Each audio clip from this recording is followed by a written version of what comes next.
ವೀಕ್ಷಕರೇ ನಮಸ್ಕಾರ. ಸುವರ್ಣ ಡಿಜಿಟಲ್ನ positive pulse ವಿಶೇಷ ಕಾರ್ಯಕ್ರಮಕ್ಕೆ ಸ್ವಾಗತ. ನಾನು ರಾಘವೇಂದ್ರ ಗುಡಿ.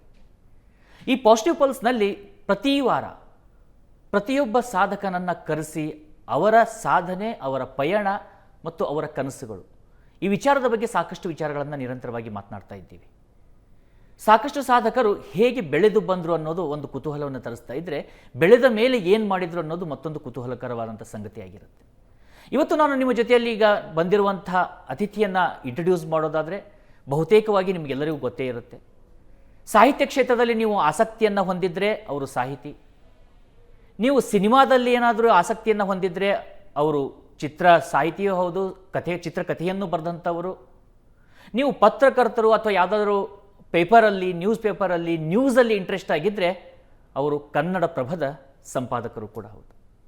ಜೋಗಿಯವರೇ ನಮಸ್ಕಾರ, ಸ್ವಾಗತ ನಿಮಗೆ. Thank you. First of all congratulations. ಒಬ್ಬ ಸಿನಿಮಾ ಪತ್ರಕರ್ತ ಒಂದು ಈ ರೀತಿಯಾಗಿರ್ತಕ್ಕಂಥ ಒಂದು ಉನ್ನತ ಮಟ್ಟದ ಪತ್ರಿಕೆಯ ಸಂಪಾದಕರಾಗಿದ್ದು ಬಹುತೇಕವಾಗಿ ಪ್ರಥಮ ಬಾರಿ ಅನಿಸುತ್ತೆ.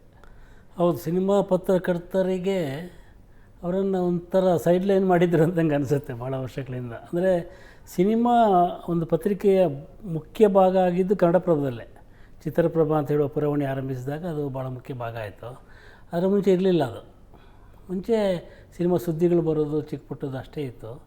ಬಟ್ ಕನ್ನಡಪ್ರಭ ಮೊದಲ ಬಾರಿಗೆ 4 ಪುಟದ ಪುರವಣಿ ಆರಂಭಿಸ್ತು, ಚಿತ್ರಪ್ರಭ ಅಂತ. ಆಮೇಲೆ ಸ್ವಲ್ಪ ಇಂಪಾರ್ಟೆಂಟ್ ಸಿಗ್ತದೆ ಅದಕ್ಕೆ. ಆಮೇಲೆ ಸಿನಿಮಾ ಅಂದರೆ ಮಂತ್ಲಿ ಮ್ಯಾಗ್ಝಿನ್ಗಳು, ಸ್ಟಾರ್ಡಸ್ಟು, ಫಿಲ್ಮ್ ಫೇರು ಆ ಥರದ್ದಿದ್ವೇ ಹೊರತು ಮುಖ್ಯ ಪತ್ರಿಕೆಯ ಬಹಳ ದೊಡ್ಡ ಭಾಗವಾಗಿ ಸಿನಿಮಾ ಇರಲಿಲ್ಲ. ಸ್ಪೋರ್ಟ್ಸ್ ಇದ್ದಷ್ಟು ಸಿನಿಮಾಗೆ ಬಂದಿರಲಿಲ್ಲ. ಅಥವಾ ಆಮೇಲೆ ನಂತರ ನಿಧಾನವಾಗಿ ಕಲ್ಚರ್ ಮತ್ತು ಸಾಹಿತ್ಯ ಬಂತಲ್ಲ, ಅಷ್ಟು ಏನು ಪ್ರಾಮುಖ್ಯತೆ ಸಿನಿಮಾಗೆ ಸಿಗಲಿಲ್ಲ. ಹೀಗಾಗಿ ಸಿನಿಮಾ ರಿಪೋರ್ಟ್ರ್ಗಳನ್ನು ಮೇನ್ ಸ್ಟ್ರೀಮ್ ಭಾಳ ಸೀರಿಯಸ್ ಆಗಿ ಗಂಭೀರವಾಗಿ ಪರಿಗಣಿಸಲೇ ಇಲ್ಲ. ಇವತ್ತು ಎಷ್ಟೋ ಸಿನಿಮಾ ರಿಪೋರ್ಟ್ರ್ಗಳಿಗೆ ಒಂದು ಅಕ್ರೆಡಿಟೇಷನ್ ಕೊಡಲ್ಲ. ಸೊ ಹಾಗಾಗಿ ಅವರು ಒಂಥರ ಸೈಡ್ಲೈನಾಗಿ ಉಳಿದುಬಿಟ್ಟಿದ್ರು.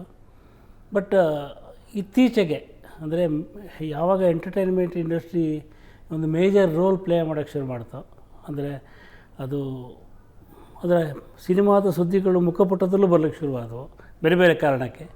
ಆವಾಗ ಸ್ವಲ್ಪ ಇಂಪಾರ್ಟೆನ್ಸ್ ಸಿಕ್ತು ಅನಿಸುತ್ತೆ ನನಗೆ. ಅಲ್ಲ, ಮನರಂಜನೆಯೇ ಮುಖ್ಯ ಆಗಿದ್ದೇ ಇದಕ್ಕೆ ಈ ರೀತಿಯಾದಂಥ ಬೆಳವಣಿಗೆಗೆ ಕಾರಣ ಅನಿಸುತ್ತಾ ನಿಮಗೆ? ಯಾಕಂದರೆ ಈಗ ನಾವು ಸಾಹಿತ್ಯ ಅಂತ ಬಂದಾಗ ಅಲ್ಲಿ ವಿಭಿನ್ನವಾಗಿರ್ತಕ್ಕಂಥ ಸಾಹಿತ್ಯ ಪ್ರಕಾರಗಳು ಬಂತು. ಬಂಡಾಯ ಸಾಹಿತ್ಯ ಬಂತು, ಇನ್ನೊಂದು ಕಡೆ ವಚನ ಸಾಹಿತ್ಯ ಇದೆ, ಇನ್ನೊಂದು ನೋಡಿದರೆ ನಾವು ಆದಿ ಕವಿಯಿಂದ ಶುರುವಾಗುವಂಥದ್ದು ಸಾಕಷ್ಟು ಆಯಾ ಸಾಮಾಜಿಕ ಕಾಲಘಟ್ಟದಲ್ಲಿ ಬದಲಾವಣೆಗಳಿಗೆ ಮತ್ತು ಆ ಬದಲಾವಣೆಯ ಭಾಗವಾಗಿ ಕಂಡುಕೊಳ್ತಾ ಬಂತು. ನಮ್ಮಲ್ಲಿ ಸಿನಿಮಾ 2 ವಿಂಗ್ಗಳಾಯಿತು. ಒಂದು ಆರ್ಟ್ ಅಂತಾಯಿತು, ಇನ್ನೊಂದು ಮನರಂಜನೆ ಅಂತಾಯಿತು. ಆರ್ಟು ಪ್ರಶಸ್ತಿಗಳಿಗೋಸ್ಕರ, ಮನರಂಜನೆ ಸೇಳೆ ಚಪ್ಪಾಳೆಗೋಸ್ಕರ ಅಂತ. ಅದರ ಮಧ್ಯದಲ್ಲಿ ಸಿನಿಮಾ ಪತ್ರಕರ್ತರು ಒಂದು ರೀತಿಯಿಂದ ಕಣ್ಣನ್ನು ಕಟ್ಟಿ ಕಾಡಿನಲ್ಲಿ ಬಿಟ್ಟಂಥ ವ್ಯಕ್ತಿಗಳ ರೀತಿಯಾಗಿ ಹೋಗಿತ್ತಾ ಅಂತೇಳಿ. ಇಲ್ಲ, ಏನಾಗಿತ್ತಂದರೆ ನೋಡಿ, ಸಿನಿಮಾ ಯಾವಾಗ ಪತ್ರಕರ್ತನಿಗೆ ಒಂದು ಗೌರವ ಬರುತ್ತೆ ಅಂದರೆ ಅವನ ಮಾತಿಗೆ ಬೆಲೆ ಸಿಕ್ಕಾಗ. ಇವತ್ತು ನೀವೊಂದು ರಿವ್ಯೂ ಬರೆದು ಒಂದು ಸಿನಿಮಾನ ಗೆಲ್ಸೋಕ್ಕಾಗಲ್ಲ ಅಥವಾ ಸೋಲ್ಸೋಕ್ಕೂ ಆಗಲ್ಲ. ಹಾಗಾಗಿ ಇವತ್ತು ಏನಾಗಿರುತ್ತೆ ಅಂದರೆ ಸಿನಿಮಾ ಪತ್ರಕರ್ತ ಅಂತ ಹೇಳೋನು ಎಷ್ಟು ತಮಾಷೆ ಇದೆ ಅಂದರೆ, ಇವತ್ತು ಯಾರೋ ಸಿನಿಮಾ ಪತ್ರಕರ್ತನ ಕರೆದು ಭಾಳ ಎಕ್ಸ್ಕ್ಲೂಸಿವ್ ವಿಷಯಗಳನ್ನ ಹೇಳಲ್ಲ. ಅದನ್ನ ಅವ್ರ ಟ್ವೀಟಲ್ಲಿ ಅಥವಾ ಸೋಷಿಯಲ್ ಮೀಡ್ಯಾದಲ್ಲಿ ರಿಲೀಸ್ ಮಾಡಿಬಿಡ್ತಾರೆ. ಮೊದಲು ಸೋಷಿಯಲ್ ಮೀಡ್ಯಾದಲ್ಲಿ ಮಾಡ್ತಿರಲಿಲ್ಲ. ನಾನು ಇಲ್ಲಿಗೆ ಆರಂಭಕ್ಕೆ ಬಂದಾಗ ಉದಯ ಮರಕಣಿ ಇದ್ದರು, ಸೀತಾರಾಮ್ ಇದ್ದರು, ಸುಬ್ರಾವ್ VN ಸುಬ್ರಾವ್ ಇದ್ದರು, ವಿಜಯಮ್ಮ ಇದ್ದರು. ಹೀಗೆ ದೊಡ್ಡ ದೊಡ್ಡ ಸಿನಿಮಾ ಪತ್ರಕರ್ತರು ಇದ್ದಾಗ ಅವರು ಪತ್ರಿಕಾಗೋಷ್ಠಿ ಕರೆದು ದೊಡ್ಡ ಪತ್ರಿಕೆಯ ಅಥವಾ ಹಿರಿಯ ಸಿನಿಮಾ ಪತ್ರಕರ್ತರು ಬರೋ ತನಕ ಕಾದು ನಂತರ ಅನೌನ್ಸ್ ಮಾಡ್ತಿರೋದು. ಅಲ್ಲಿ ಒಂದು ಸ್ಯಾಂಕ್ಟಿಟಿ ಇತ್ತು, ಗೌರವ ಇತ್ತು ಪರಸ್ಪರ. ಕ್ರಮೇಣ ಏನಾಯ್ತು ಅಂದರೆ ಅವರಿಗೆ, ಸಿನಿಮಾದವರಿಗೆ ಸಿನಿಮಾ ಪತ್ರಿಕೋದ್ಯಮ ಅಂದರೆ ಅವರು ಪ್ರಚಾರಕರ್ತರ ಮುಂದುವರಿದ ಭಾಗ ಅಂತ. PROಗಳು ಇರ್ತಾವಲ್ಲ, this the extended version of PROs ಅಂತ ಅನ್ನಿಸ್ತು. ಅಂದರೆ ಇವರು ಇರೋದೇನೋ ಪ್ರಚಾರ ಮಾಡೋದಕ್ಕೆ, ನಾವು ದುಡ್ಡು ಹಾಕ್ತೀವಿ, ಸಿನಿಮಾ ಮಾಡಿದ್ದೀವಿ, ಪ್ರಚಾರ ಕೊಡಿ ಅಂತ. ಸೊ ಹೀಗಾದಾಗ ಒಂದು ಕೊಂಡಿ ತಪ್ಪಿ ಹೋಯಿತು ಅಂತ. ಅಂದರೆ ಇವನಿಗೆ ವಿಮರ್ಶೆ ಮಾಡುವಷ್ಟು ಒಂದು ಉತ್ಸಾಹವೂ ಇರಲಿಲ್ಲ, ನಿಜವಾದ ವಿಮರ್ಶೆಯನ್ನು ತಗೊಳ್ಳುವಷ್ಟು ಅವರಿಗೆ ಮನಸ್ಥಿತಿಯೂ ಇರಲಿಲ್ಲ. ಇಂಥ ಸ್ಥಿತಿಯಲ್ಲಿ ಅದೊಂದು ದಿಕ್ಕು ತಪ್ಪಿ ಹೋಯಿತು. ಇವತ್ತು ಯಾವುದೇ ಪ್ರೆಸ್ ಮೀಟಿಗೆ ಹೋದರೆ ಸರ್ ಆ ಕಾಲದಲ್ಲಿ ಭಾಳ ಚೆನ್ನಾಗಿತ್ತಂತೆ ಅಂತ ಹೇಳ್ತಾರೆ. ಯಾಕಂದರೆ ಈ ಕಾಲದ ಪ್ರಶ್ನೆಗಳನ್ನು ತಡ್ಕೊಳ್ಳೋ ಶಕ್ತಿ ಇಲ್ಲ ಇವರಿಗೆ. ಅಂದರೆ ಇವ್ರ ಕತೆ ಏನು ಅಂತ ಹೇಳಲ್ಲ, ಅಥವಾ ಆ ಸಿನಿಮಾದ ಒಂದು ಅಂತಃಸತ್ವ ಇದೆಯಲ್ಲ ಅದನ್ನು ಹೇಳೋಕ್ಕೆ ಹೋಗಲ್ಲ ಅವರು. ಈಗೇನು ಹೇಳ್ತಾರೆ ಅಂದರೆ, ಸರ್ 400 crores ಬಜೆಟ್ ಹಾಕಿದ್ದೀವಿ, ಅಂತ ಹೇಳ್ತಾರೆ. ಸಿನಿಮಾ ಮುಗಿದ ಮೇಲೆ ಸರ್ 400 ಹಾಕಿದ್ವಿ 800 ಬಂತು ಅಂತಾರೆ. So it totally have become A business proposition. ಆಮೇಲೆ ಈ ಪತ್ರಕರ್ತರಾಗಿ ಒಂದು ಆತ್ಮವಿಮರ್ಶೆಯನ್ನು ಮಾಡ್ಕೊಳ್ಬೇಕನ್ನುವಂಥ ಸಂದರ್ಭ ಬಂದಾಗಲೂ ಕೂಡ ನನಗನ್ಸುತ್ತೆ, ಒಂದು ಹಂತದಲ್ಲಿ ನೀವು ಸಕ್ರಿಯವಾಗಿ ಫೀಲ್ಡ್ನಲ್ಲಿ ಇದ್ದಂಥ ಸಂದರ್ಭದಲ್ಲಿ ಅಥವಾ ಅವತ್ತಿನ ಪತ್ರಕರ್ತರನ್ನು ನೋಡಿದಾಗ ಆಫ್ ದಿ ರೆಕಾರ್ಡ್ ಅನ್ನೋದಕ್ಕೆ ಒಂದು ಪಾವಿತ್ರ್ಯತೆ ಇತ್ತು. ಹೌದು, ಆಫ್ ದಿ ರೆಕಾರ್ಡ್ ಅಂತ ಏನೇ ಹೇಳಿದ್ರು ಅದನ್ನು ಆನ್ ದಿ ರೆಕಾರ್ಡ್ ಬರೆಯುವಂಥ ಪರಿಪಾಠ ಬಹುತೇಕವಾಗಿ ಇರಲಿಲ್ಲ. ಇದ್ರೆ ಎಲ್ಲೋ ಒಂದು ಕಡೆ ಅಲ್ಲಿಲ್ಲೇ ಇರಬಹುದು ಅಂತೇಳಿ. ಆದರೆ ಒಂದು ಹಂತದಲ್ಲಿ ಏನಾಗುತ್ತೆ, ಒಂದು ಕಾಂಪಿಟೇಷನ್ನ ಅಥವಾ ಒತ್ತಡನ ಆಫ್ ದಿ ರೆಕಾರ್ಡೇ ಸ್ಟಿಂಗ್ ರೂಪವನ್ನು ಪಡೆದುಕೊಳ್ತು. ಆ ಒಂದು ಅಪನಂಬಿಕೆ ಮೂಡಿದ್ದೇ ಈ ರೀತಿಯಾದಂಥ ಒಂದು, ಅಂದರೆ ಇದರಿಂದ ಇಬ್ಬರಿಗೂ ಕೂಡ ಸಿಗಬೇಕಾದಂಥ ಮನ್ನಣೆ ಸಿಗ್ತಿಲ್ವಾ ಅಂತ. ಒಂದು ಕಡೆ ಸಿನಿಮಾ ಇರ್ಬೋದು, ಇನ್ನೊಂದು ಕಡೆ ಪತ್ರಕರ್ತರು ಇರ್ಬೋದು. ಆ ಒಂದು ಸ್ಯಾಂಕ್ಟಿಟಿ ಇತ್ತಲ್ಲ. ಅದೇನಾಯ್ತು ಅಂದರೆ, ಪತ್ರಕರ್ತರನ್ನು ತನ್ನ ಅಂತರಂಗಕ್ಕೆ ತಗೊಂಡು ತನ್ನ ಗುಟ್ಟುಗಳನ್ನು ಹೇಳ್ಕೊಳ್ಳುವ ಕಾಲ ಇತ್ತು ಒಂದು ಕಾಲದಲ್ಲಿ.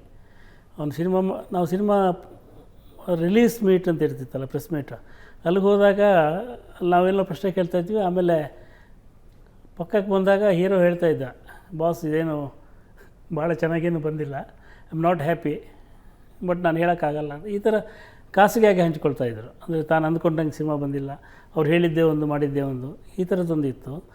ಎರಡನೇದು, ಯಾವಾಗ ಟ್ಯಾಬ್ಲಾಯ್ಡ್ ಬಂತಲ್ಲ, ಟ್ಯಾಬ್ಲಾಯ್ಡ್ ಬಂದಾಗ ಈ ಆಫ್ ದಿ ರೆಕಾರ್ಡ್ಗಳು ಆನ್ ದಿ ರೆಕಾರ್ಡ್ ಆಗಿ ಶುರುವಾಯಿತು.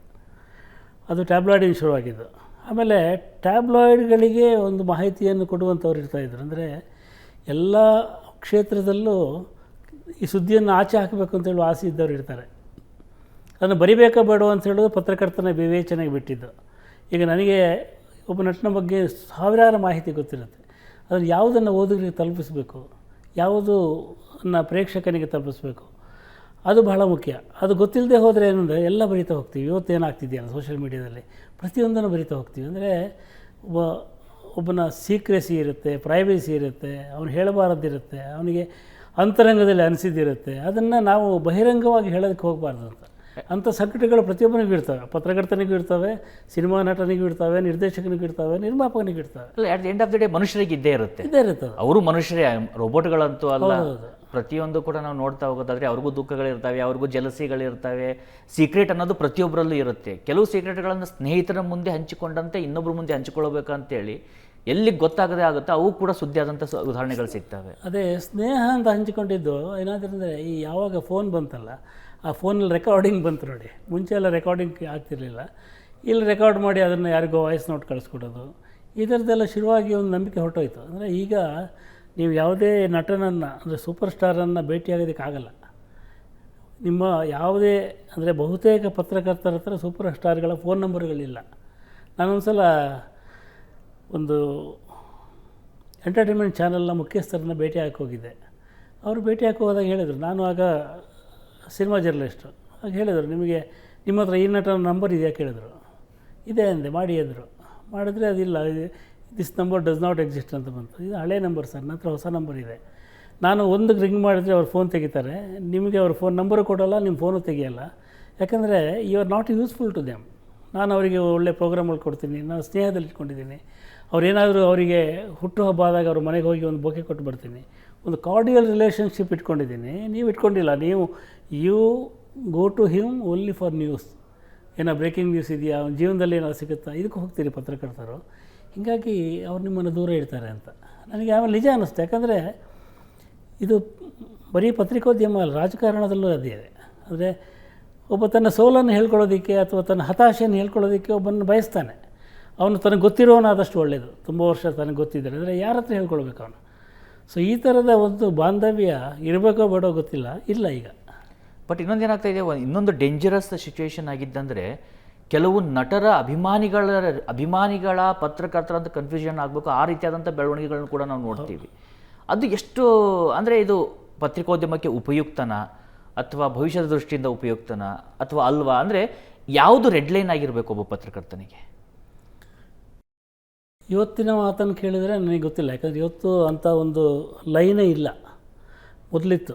ಮೊದಲು ಹೆಂಗಿತ್ತಂದರೆ, ಒಬ್ಬ ಪತ್ರಕರ್ತನ ಉದ್ದೇಶ ಸತ್ಯ ಹೇಳೋದು ಸುಳ್ಳು ಹೇಳೋದು ಅದು ಬೇರೆ. ಏನಿದೆ ಅಂದರೆ, ಒಂದು ಸಿನಿಮಾ ಇದ್ದರೆ ಆ ಸಿನಿಮಾ ಇಂಡಸ್ಟ್ರಿಗೆ ಒಂದು ಸುದ್ದಿ ಅಂತಿರುತ್ತೆ. ಆ ಸುದ್ದಿಯನ್ನು ಆ ಸಿನಿಮಾ ಇಂಡಸ್ಟ್ರಿಯ ವ್ಯೂವರ್ ಯಾರಿದ್ದಾನೋ ಅವನಿಗೆ ಬೇಕಾದಷ್ಟನ್ನು ತಲುಪಿಸುವಂಥ ಕೆಲಸವನ್ನು ಪ್ರಾಮಾಣಿಕವಾಗಿ ಮಾಡಬೇಕಿತ್ತು ಅವನು. ಅಂದರೆ ಒಂದು ಸಿನಿಮಾ ಬಂದಾಗ ಅದನ್ನು ರಿವ್ಯೂ ಮಾಡಬೇಕಿತ್ತು. ಆ ರಿವ್ಯೂ ಮಾಡೋ ಹೊತ್ತಿಗೆ ಅವನು ಏಕಕಾಲಕ್ಕೆ ನಿರ್ಮಾಪಕನ ಹಿತವನ್ನು ಕಾಯಬೇಕಿತ್ತು, ಅಲ್ಲಿ ದುಡ್ಡು ಕೊಟ್ಟು ಬರೋ ಪ್ರೇಕ್ಷಕನಿಗೂ ತೊಂದರೆ ಆಗಬಾರ್ದಿತ್ತು. ಹಾಗೆ ಒಂದು ಬ್ಯಾಲೆನ್ಸ್ ಮಾಡಿ ಉದಯ ಮರಕಿಣಿ ಬರೀತಿದ್ರು ಆ ಕಾಲದಲ್ಲಿ, ನಾನು ಬರೀತಿದ್ದೆ. ಆ ಥರದ ರಿವ್ಯೂಗಳಲ್ಲಿ ನಿಜವಾದ ಪ್ರೇಕ್ಷಕನಿಗೆ ಅರ್ಥ ಆಗೋದು ಇದು ಸಿನಿಮಾಗೆ ಹೋಗಬೇಕೋ ಬೇಡವೋ ಅಂತ. ಬಟ್ ನಿರ್ಮಾಪಕನಿಗೆ ಇದು ಬೈದು ಬರೆದಿದ್ದನ್ನು ಗೊತ್ತಾಗ್ತಿರಲಿಲ್ಲ. ಸೊ ಈ ರೀತಿಯಲ್ಲಿ ಒಂದು ಬ್ಯಾಲೆನ್ಸ್ ಮಾಡೋದಿದೆಯಲ್ಲ, ಅಂದರೆ ಯಾವುದೇ ಇವತ್ತು ಹೆಂಗಾಗಿದೆ ಅಂದರೆ, ನಂದು ಯಾವುದೋ ಹೊಸ ಬುಕ್ ಬರುತ್ತೆ, ಆ ಹೊಸ ಬುಕ್ಕನ್ನು ನೀವು ತುಂಬ ಒಂದು 300 ಪದಗಳಲ್ಲಿ ಹೊಗಳಿ ಕೊನೆಯ ಸಾಲಲ್ಲಿ ನಾನು ಓದಿದ್ದ ಇತರ ಪುಸ್ತಕಗಳಷ್ಟು ಇದು ಚೆನ್ನಾಗಿಲ್ಲ ಅಂತ ಒಂದು ಸಾಲು ಬರೆದ್ರೆ ಲೋಕಕ್ಕೆ ಏನು ಹೋಗುತ್ತೆ ಅಂದರೆ, ಇವರು ಈ ಪುಸ್ತಕ ಚೆನ್ನಾಗಿಲ್ಲ ಅಂತ ಗುರು ರಾಘವೇಂದ್ರ ಕೂಡ ಹೇಳಿದ್ದಾರೆ, ಚೆನ್ನಾಗಿಲ್ಲ ಅಂತ ಹೇಳ್ಬಿಟ್ಟಿದ್ದಾರೆ ಅಂತ. ನೀವು ಅಲ್ಲಿ ತನಕ ಅದನ್ನು ಅಸೆಸ್ ಮಾಡಿದ್ದು ಬರಲ್ಲ. ಈ ಒನ್ ಲೈನ್ ಏನೇ ಇದೆಯಲ್ಲ, ಒಂದು ಸಾಲಿನಲ್ಲಿ ಒಂದು ಸಿನಿಮಾವನ್ನು ಕೊಲ್ಲುವುದು ಅಥವಾ ಗೆಲ್ಲಿಸುವುದು, ಇದು ಶುರುವಾದ ಮೇಲೆ ಎಲ್ಲದಕ್ಕೂ ಅರ್ಥ ಹೊರಟೋಯ್ತು ಅಂತ. ಬಿಕಾಸ್ ಜನ ಒಂದು ಸಾಲು ನೋಡ್ತಾರೆ. ಆಮೇಲೆ ನನಗೆ ಈ ಮಾತಲ್ಲಿ ನಂಬಿಕೆ ಇಲ್ಲ. ಅಂದರೆ ನೀವೊಂದು ಸಿನಿಮಾ ನೋಡಿ ಬರ್ತೀರಿ, ನಾನು ಬಂದು ಸಿನಿಮಾ ಹೆಂಗಿದೆ ಗುರು ಅಂತ ಕೇಳೋದು. ನೀವು ಏನು ಹೇಳಬೇಕು, ಸಿನಿಮಾ ಹೆಂಗಿದೆ ಅಂತ ಹೇಳೋಕ್ಕಾಗಲ್ಲ. It's an experience. You should watch and ನಿನಗೆ ಹೆಂಗಿದೆ ಅಂತ ಇಂಪಾರ್ಟೆಂಟ್, ಅವ್ರಿಗೆ ಹೆಂಗಿದೆ ಅಂತಲ್ಲ. ಸೊ ನೀವು ಅದನ್ನು ಚೆನ್ನಾಗಿಲ್ಲ ಅಂದರೆ ನಾನು ಅವ್ರು ಹೇಳಿದ್ರು ಚೆನ್ನಾಗಿಲ್ಲವಂತೆ ಅಂತ ನಾನು ಪ್ರಚಾರ ಮಾಡೋದು. ಸೊ ಇದು ಸರಿಯಲ್ಲ ಅದು. ಹೀಗಾಗಿ ಸಿನಿಮಾ ಆಗಲಿ, ಪುಸ್ತಕ ಆಗಲಿ, ಯಾವುದೇ ಕಲಾತ್ಮಕವಾದ ಸಂಗತಿ ಆಗಲಿ, ಇನ್ನೊಬ್ಬನ್ನು ಹೋಗಿ ಹೇಗಿದೆ ಅಂತ ಕೇಳಬಾರ್ದು. ನಾನೇನು ಮಾಡ್ಬೋದು ಅಂದರೆ ನನ್ನ ಎಕ್ಸ್ಪೀರಿಯೆನ್ಸನ್ನು ಒಂದು ರಿವ್ಯೂ ಮೂಲಕ ದಾಟಿಸ್ಬೋದು. ನಾನು ಮೊನ್ನೆ ಒಂದು ರಿವ್ಯೂ ಬರೆದಿದ್ದೆ. ನಾನು ಧನಂಜಯ್ ಭಾಳ ಇಷ್ಟಪಟ್ಟರು. ಯಾವುದು ಮದರ್ ಪ್ರಾಮಿಸಿಗೆ ಸಿನಿಮಾ ನೋಡಿ ಐ ರೋಟ್ ಎ ಪೀಸ್. ಅವ್ರು ಹೇಳಿದ್ರು ಭಾಳ ಚೆನ್ನಾಗಿದೆ ಇದು. ನಾನು ಹೇಳಿದೆ ಸಿನಿಮಾದ ಒಂದು ಎಕ್ಸ್ಪೀರಿಯೆನ್ಸ್ ಬರೆದೆ ನಾನು. ಅಂದರೆ ನಮಗೆ ಎಷ್ಟೆಷ್ಟು ಬೇರೆ ಬೇರೆ ಡಿವಿಯೇಷನ್ಸ್ ಇದೆ, ಬೇರೆ ಬೇರೆ ಆಕರ್ಷಣೆ ಇದೆ, ಅದನ್ನು ಮರೆತು ಒಂದು ಸಿನಿಮಾಕ್ಕೆ ಹೋದಾಗ ಅಯ್ಯೋ ಅದನ್ನು ಮಿಸ್ ಮಾಡ್ಕೊಂಡಲ್ಲ ಅಂತ ಅನ್ನಿಸ್ಬಾರ್ದು. ಅದು ಮಿಸ್ ಆದರೆ ಹಾಳಾಗೋಗಲಿ, ಇಲ್ಲಿ ಚೆನ್ನಾಗಿ ಸಿಕ್ಕಿದೆ ಅಂತ ಅನ್ನಿಸ್ಬೇಕು. ಸೊ ಆ ಥರದ ಒಂದು ಬದಲಾವಣೆಯನ್ನು ಒಂದು ಸಿನಿಮಾ ತರೋಕ್ಕೆ ಸಾಧ್ಯ ಆದರೆ ಅದು ಎಲ್ಲರನ್ನ ಮುಟ್ಟುತ್ತೆ ಅಂತ ನಾನು ಅದನ್ನು ಒಂದು ಸ್ಮಾಲ್ ಫೇಸ್ಬುಕ್ ನೋಟಲ್ಲಿ ಬರೆದಿದ್ದೆ. ಈಗ ಒಂದು ಕಡೆ ನೋಡಿ, ಸಿನಿಮಾ ಇಂಡಸ್ಟ್ರಿಗೆ ಅದರದ್ದೇ ಆದಂಥ ದೊಡ್ಡ ಮಟ್ಟದ ಚಾಲೆಂಜಸ್ಗಳನ್ನ ನೋಡ್ತಿದ್ದೀವಿ. ಅದು ಮಲ್ಟಿ ಕ್ರೋರ್ ಬಜೆಟಲ್ಲಿ ಇಡೀ ಪ್ಯಾನ್ ಇಂಡಿಯಾ ಸಿನಿಮಾ ಮಾಡಬೇಕಾ, ಅದು ಕನ್ನಡದಲ್ಲಿ ಮಾತ್ರ ಕೊಡುವಂಥ ಸಿನಿಮಾ ಮಾಡಬೇಕಾ. ಬಟ್ ಪ್ರೇಕ್ಷಕನಿಗೆ ಹೇಗಾಗಿದ್ರೆ ಕ್ವಾಲಿಟಿ ಎರಡರಲ್ಲೂ ನೀವು ಎಷ್ಟು ದುಡ್ಡು ಹಾಕಿದರೆ ನೋಡ್ತಿಲ್ಲ, ಕ್ವಾಲಿಟಿಯನ್ನು ನೋಡ್ತಿದ್ದಾರೆ ಮತ್ತು ನನಗದು ಎಂಟರ್ಟೈನ್ಮೆಂಟ್ ಆಗುತ್ತೆ ಅನ್ನೋದನ್ನು ನೋಡ್ತಾ ಇದ್ದಾರೆ. ಅದೇ ರೀತಿಯಾಗಿರ್ತಕ್ಕಂಥ ಚಾಲೆಂಜಸ್ಗಳನ್ನು ಇವತ್ತು ಪತ್ರಿಕೋದ್ಯಮ ಇರ್ಬೋದು, ಯಾವುದೇ ಉದ್ಯಮಗಳು, ಯಾಕಂದರೆ ಒಂದು ದೊಡ್ಡ ಪಲ್ಲಟ ಆಗ್ತಾಯಿದೆ. ಆ ಚಾಲೆಂಜಸ್ಗಳ ವಿಷಯಕ್ಕೆ ಬಂದಾಗ ನಮ್ಮ ಕನ್ನಡ ಇಂಡಸ್ಟ್ರಿ ಇವತ್ತಿನ ಚಾಲೆಂಜ್ಗಳಿಗೆ ಅಥವಾ ಮುಂಬರುವಂಥ ಚಾಲೆಂಜಸ್ಗಳಿಗೆ ಹೊಸ ಸೂಪರ್ ಸ್ಟಾರ್ಸ್ಗಳು ಕಾಣಿಸ್ತಿಲ್ಲ, ಜನರನ್ನ ಥಿಯೇಟ್ರಿಗೆ ತರೋವಂಥವ್ರು ಹೆಚ್ಚಾಗಿ ಕಾಣಿಸ್ತಿಲ್ಲ. ಇರೋವಂಥವರೇ ಎಷ್ಟು ಸಾಧ್ಯನೋ ಅಷ್ಟು ಫೈಟ್ ಮಾಡಬೇಕಂಥದ್ದು ಸ್ಥಿತಿ ಇದೆ. ಇದನ್ನು ನೋಡಿದಾಗ ವೈಡನ್ನು ಫುಲ್ಫಿಲ್ ಮಾಡೋದು ಹೇಗೆ, ಅಥವಾ ಮುಂದೆ ಏನಾಗಿರುತ್ತೆ ಭವಿಷ್ಯ? ಇದು ಇವತ್ತು ಒಬ್ಬರ ಹತ್ರ ಮಾತಾಡ್ತಿದ್ದೆ. ಅವರು ಒಂದು ಸುಮ್ಮನೆ ನನಗೆ ಹಿಂಗೆ ಬಂದು ಮಾತಿಗೆ ಸಿಕ್ಕಿದಾಗ ಹೇಳ್ತಿರ್ತಾರೆ, ಸರ್ ಒಂದು ಸಿನಿಮಾ ಡೈರೆಕ್ಟ್ ಮಾಡಿ ಒಳ್ಳೆ ಪ್ರೊಡ್ಯೂಸರ್ ಕೊಡ್ತೀನಿ ಅಂದರು. ನಾನು ಹೇಳಿದೆ ನಾನು ಮಾಡಲ್ಲ ಅಂದೆ. ಯಾಕೆ ಅಂದರೆ ಯಾರೇ ಸಿನಿಮಾ ಮಾಡಿದ್ರು ಈಗ ಗೆಲ್ಸೋದು ಕಷ್ಟ ಇದೆ. ಅಂದರೆ ನಿಮ್ಮ ಹಣ ವಾಪಸ್ ಬರಬೇಕು. ಅಂದರೆ ಆ್ಯಸ್ ಎ ಡೈರೆಕ್ಟರ್ ನನ್ನ ಉದ್ದೇಶ ಏನಂದರೆ ಒಂದು I have to entertain the audience. At the same time your investment should come back. ಇಲ್ಲಿ ಯಾರೂ ದಾನ ಮಾಡೋದಕ್ಕೆ ಬಂದಿಲ್ಲ, ಅಥವಾ ಎಲ್ಲೋ ದತ್ತಿ ಇಟ್ಟದನ್ನು ಹಾಕಿ ಇಲ್ಲಿ ಹೋದರೆ ಹೋಗಲಿ ಸರ್, ಈ ಥರ ಆಟಿಟ್ಯೂಡ್ ಇಲ್ಲ. ನನ್ನ ಉದ್ದೇಶ ಅಂದರೆ ಹಣ ಬರಬೇಕು. ಹಣ ಬರಬೇಕಂದ್ರೆ ಇವತ್ತು ಒಂದು ಎಷ್ಟೇ ಒಳ್ಳೆಯ ಸಿನಿಮಾ ಮಾಡಿದರೂ ಅದು ಹಣವನ್ನು ವಾಪಸ್ ತರುತ್ತೆ ಅಂತ ಹೇಳೋ ನಂಬಿಕೆ ಯಾರಿಗೂ ಇಲ್ಲ. ಅಂದರೆ ಒಂದು ಟೋಟಲಿ ಏನು ಲೆಕ್ಕಾಚಾರಗಳಿದಾವಲ್ಲ ಅದು ಪೂರ್ತಿ ಬದಲಾಗಿಬಿಟ್ಟಿದ್ದಾವೆ. ಯಾರು ಯಾಕೆ ಯಾವ ಕಾರಣಕ್ಕೆ ಸಿನಿಮಾವನ್ನು ನೋಡ್ತಾರೆ, ಪ್ರಚಾರ ಮಾಡಿದರೆ ಸಿನಿಮಾ ಗೆಲ್ಲುತ್ತೋ, ದೊಡ್ಡ ಸ್ಟಾರ್ಗಳನ್ನ ಹಾಕಿದರೆ ಗೆಲ್ಲುತ್ತೋ, ಅಥವಾ ಪ್ಯಾನ್ ಇಂಡಿಯಾ ಅಂತ ಹೇಳಿದರೆ ಗೆಲ್ಲುತ್ತೋ, ಇನ್ಯಾರನ್ನೋ ರಿಮೇಕ್ ಮಾಡಿದರೆ ಗೆಲ್ಲುತ್ತೋ, ಇಮಿಟೇಟ್ ಮಾಡಿದರೆ ಗೆಲ್ಲುತ್ತೋ ಗೊತ್ತಾಗಲ್ಲ. ಅಂದರೆ ಟೋಟಲಿ ಒಂದು ಏನು ಬದಲಾವಣೆ ಆಗಿದೆ ಅಂದರೆ ಮ್ಯಾನ್ ಇಸ್ ಟು ಹಿಮ್ಸೆಲ್ಫ್ ಅಂತಿದೆಯಲ್ಲ, ಪ್ರತಿಯೊಬ್ಬ ವ್ಯಕ್ತಿ ಕೂಡ ತಾನು ಎಲ್ಲಿದ್ದೀನೋ ಅಲ್ಲೇ ಸಂತೋಷ ಪಡೋದನ್ನು ಕಂಡುಕೊಂಡಿದ್ದಾನೆ. ಅವನಿಗೆ ಸಂತೋಷವನ್ನು ಕೊಡೋದಕ್ಕೆ ಸ್ಮಾಲ್ ಸ್ಕ್ರೀನ್, ಅಂದರೆ ಸ್ಮಾಲೆಸ್ಟ್ ಮೈಕ್ರೋ ಸ್ಕ್ರೀನ್ಗಳಿದ್ದಾವೆ. ನಾನು ನೋಡೋ ರೀಲ್ಸ್ ನನಗೆ ಕೊಡೋಷ್ಟು ಸಂತೋಷವನ್ನು ಒಂದು ಸಿನಿಮಾ ಕೊಡೋಲ್ಲ. ಆಮೇಲೆ ನಾನು ರೀಲ್ಸನ್ನು ಯಾವಾಗ ನೋಡ್ತೀನಿ ಅಂದರೆ ನನಗೆ ಯಾವಾಗ ಬಿಡುವಿದೆಯೋ ಆಗ ನೋಡ್ತೀನಿ. I believe that every person needs entertainment of certain hour in a day. ನನಗೆ ದಿನಕ್ಕೆ 2 ಗಂಟೆ ಎಂಟರ್ಟೈನ್ಮೆಂಟ್ ಬೇಕು. ನನಗೆ 2 ಗಂಟೆ ಇಲ್ಲಿ ಸಿಗುತ್ತೆ. ಮುಂಚೆ ನಮಗೆ ಕೆಲಸ ಮಾಡ್ತಿದ್ದಾಗ, ಗದ್ದೆ ಕೆಲಸ, ತೋಟ ಕೆಲಸ ಮಾಡ್ತಿದ್ದಾಗ ವಾರಕ್ಕೆ 2 ಗಂಟೆ ಬೇಕಿತ್ತು, ಒಂದು ಸಿನಿಮಾಕ್ಕೆ ಹೋಗ್ತಾಯಿದ್ವಿ. ಆಮೇಲೆ ಸ್ವಲ್ಪ ಬಿಡುವು ಸಿಕ್ಕಿದರೆ ಮಳೆಗಾಲ ಎಲ್ಲ ಆದಾಗ ವಾರಕ್ಕೆ ಒಂದು 8 ಗಂಟೆ ಬೇಕಿತ್ತು, ಯಕ್ಷಗಾನ ನೋಡೋಕ್ಕೆ ಹೋಗ್ತಾಯಿದ್ವಿ. ಇವತ್ತು ನಮಗೆ ಬೇಕಾದಷ್ಟು ಎಂಟರ್ಟೈನ್ಮೆಂಟ್ ಇಲ್ಲೇ ಸಿಗುತ್ತೆ. ನನ್ನ ಕೈಯಲ್ಲಿ ಸಿಗುತ್ತೆ, ಕಡಿಮೆ ದುಡ್ಡಿಗೆ ಸಿಗುತ್ತೆ, ಬೆಟರ್ ಸಿಗುತ್ತೆ. It's A better entertainment. The whole world is in front of me. Korean ನೋಡ್ಬೋದು, ಜಪಾನೀಸ್ ನೋಡ್ಬೋದು, ಯಾವ ಭಾಷೆ ಬೇಕಾದ್ರೂ ಸಿಗುತ್ತೆ. ಆಮೇಲೆ ಯಾವುದೇ ಭಾಷೆದ್ದನ್ನು ನನ್ನ ಭಾಷೆಯಲ್ಲೇ ನೋಡ್ಬೋದು. ಎಷ್ಟು ಅವಕಾಶಗಳಿವೆ. ಇದನ್ನು ಬಿಟ್ಟು ನಾನು ಕಷ್ಟಪಟ್ಟು ಸಿನಿಮಾ ನೋಡೋದು, ಥಿಯೇಟ್ರಿಗೆ ಹೋಗೋದು, ದುಡ್ಡು ಖರ್ಚು ಮಾಡೋದು. ಸಿನಿಮಾ ಇಸ್ ಎ ಗ್ಯಾಂಬಲ್ ಅಂತ ಹೇಳ್ತಾರೆ. ಮುಂಚೆ ಹೆಂಗಿತ್ತಂದರೆ ದುಡ್ಡು ಹಾಕಿದವನಿಗೆ ದುಡ್ಡು ಬರುತ್ತೋ ಇರೋ ಅಂತ ಜೂಜು. ಇವತ್ತು ಪ್ರೇಕ್ಷಕನಿಗೆ ಗುರುವೇ ನಾನು 3 ಗಂಟೆ ವೇಸ್ಟ್ ಮಾಡ್ತಾಯಿದ್ದೀನಿ, 2,000 ರೂಪಾಯಿ ವೇಸ್ಟ್ ಮಾಡ್ತಿದ್ದೀನಿ, ಅದು ಚೆನ್ನಾಗಿದೆಯೋ ಇಲ್ವೋ, ಇವನಿಗೆ ಜೂಜು ಆಗಿಬಿಟ್ಟಿದೆ. So that's A sceptical mindset. ಇದು ಚೆನ್ನಾಗಿದೆಯೋ ಇಲ್ವೋ ಅಂತ. ಆಮೇಲೆ ಚೆನ್ನಾಗಿದೆಯೋ ಇಲ್ವೋ ಅಂತ ನೀವು ಮೊದಲೇ ಹೇಳಿದಂಗೆ ಕರೆಕ್ಟಾಗಿ ಹೇಳುವಂಥ ಒಬ್ಬ ವ್ಯಕ್ತಿ ಇಲ್ಲ ನಿಮಗೆ. ಯಾರನ್ನು ನಂಬ್ತೀರಿ ನೀವು ಅಂತ ಅಂದರೆ ಸೋಷಿಯಲ್ ಮೀಡ್ಯಾದಲ್ಲಿ ಬರೋದು ನಂಬ್ತೀರೋ, ಅಥವಾ ಒಬ್ಬ ಪತ್ರಕರ್ತ, ಸಿನಿಮಾ ಪತ್ರಕರ್ತ ಹೇಳಿದ್ದನ್ನು ನಂಬ್ತೀರೋ, ಅಥವಾ ಇನ್ಯಾರೋ ಒಬ್ಬ ಸ್ಟಾರ್ ಹೇಳ್ತಾನೆ ಕೆಲವು, watch this film this very good ಅಂತ, ಅದನ್ನು ನಂಬ್ತೀರೋ? ಯಾವುದನ್ನು ನಂಬೋಕ್ಕಾಗಲ್ಲ. ಯಾಕಂದರೆ ಪ್ರತಿಯೊಬ್ಬರಿಗೂ ಅವರ ಎಜೆಂಡಾ ಇರುತ್ತೆ.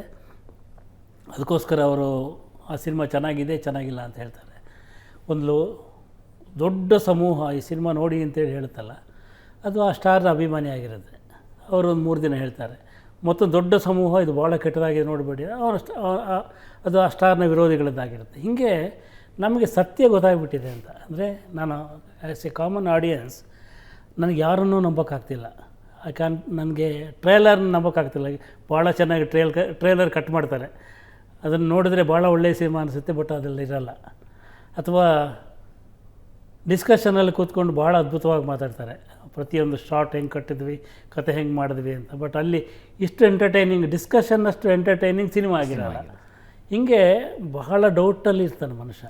ಈ ಊರ ಕಡೆ ನಾವು ಹೋದಾಗ ಕೆಲವೊಂದಿಷ್ಟು ಜನ ಮಾತಾಡ್ತಿರ್ತಾರೆ, ಏನು ನಮ್ಮ ವಂಶ ಅಂದರೆ ಏನು, ನಮ್ಮ ದೊಡ್ಡಪ್ಪ ನಮ್ಮ ಅಜ್ಜ ಇಸ್ಪೇಟಲ್ಲಿ ಎಕರೆಗಟ್ಟಲೆ ಹೊಲ ಕಳೆದ ಅಂತೇಳಿ. ಈಗ ಅವನ ಹತ್ರ 1 ಎಕರೆನೂ ಹೊಲ ಇಲ್ಲ, ನಮ್ಮ ಮುತ್ತಜ್ಜ ಇಸ್ಪೇಟಲ್ಲಿ ಎಕರೆಗಟ್ಟಲೆ ಹೊಲ ಕಳೆದ ಅನ್ನೋಂಥರ ಹೇಳ್ಕೊತಿರ್ತಾರೆ.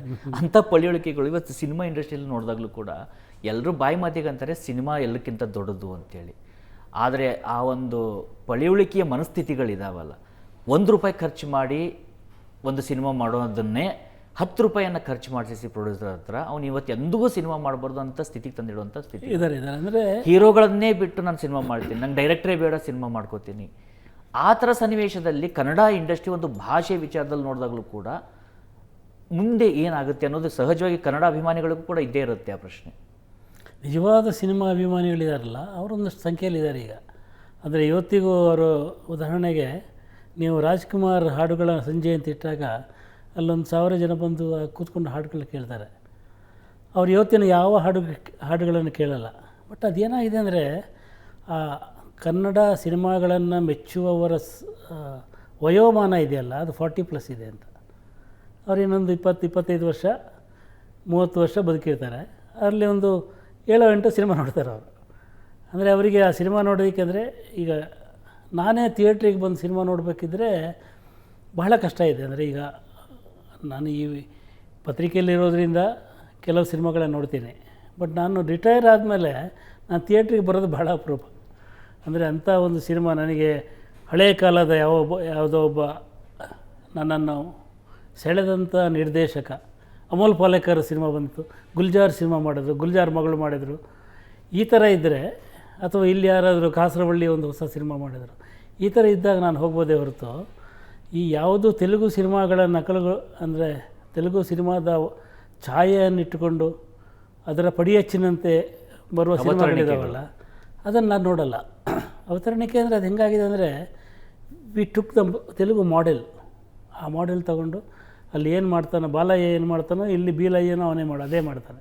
ಸೊ ಆ ಥರದ್ದನ್ನು, ಅಂದರೆ ನಾವೇನು ಅಂದ್ಕೊಂಡಿದ್ದೀವಿ ಅಂದರೆ ಅಲ್ಲಿ ಸಕ್ಸಸ್ ಆದ್ದು ಇಲ್ಲಿ ಸಕ್ಸಸ್ ಆಗುತ್ತೆ ಅಂತ, ರಿಮೇಕ್ ಶುರುವಾದ ಕಾಲದಲ್ಲಿ ಅಲ್ಲಿ ಗೆದ್ದದ್ದು ಇಲ್ಲಿ ಗೆಲ್ಲುತ್ತೆ ಅಂತ. ಅಂದರೆ ಸಿನಿಮಾ ಕನ್ನಡದ ಆಡಿಯನ್ಸ್ ಇಸ್ ಭಾಳ ಯೂನಿಕ್. ಇವರು ಅಲ್ಲಿ ಗೆದ್ದನ್ನು ಇಲ್ಲಿ ಹಂಸಗೀತೆಯನ್ನು ಗೆಲ್ಲಿಸಿದ್ದಾರೆ, ಕಾಡು ಸಿನಿಮಾವನ್ನು ಗೆಲ್ಲಿಸಿದ್ದಾರೆ, ಭೂತಯ್ಯ ನಮಗ ಅಯ್ಯೋ ಸಿನಿಮಾವನ್ನು ಗೆಲ್ಲಿಸಿದ್ದಾರೆ, ಇತ್ತೀಚೆಗೆ ತಿಥಿ ಗೆಲ್ಲಿಸಿದ್ದಾರೆ, ಆಮೇಲೆ ಸೂಫ್ರಮ್ ಗೆಲ್ಲಿಸಿದ್ದಾರೆ.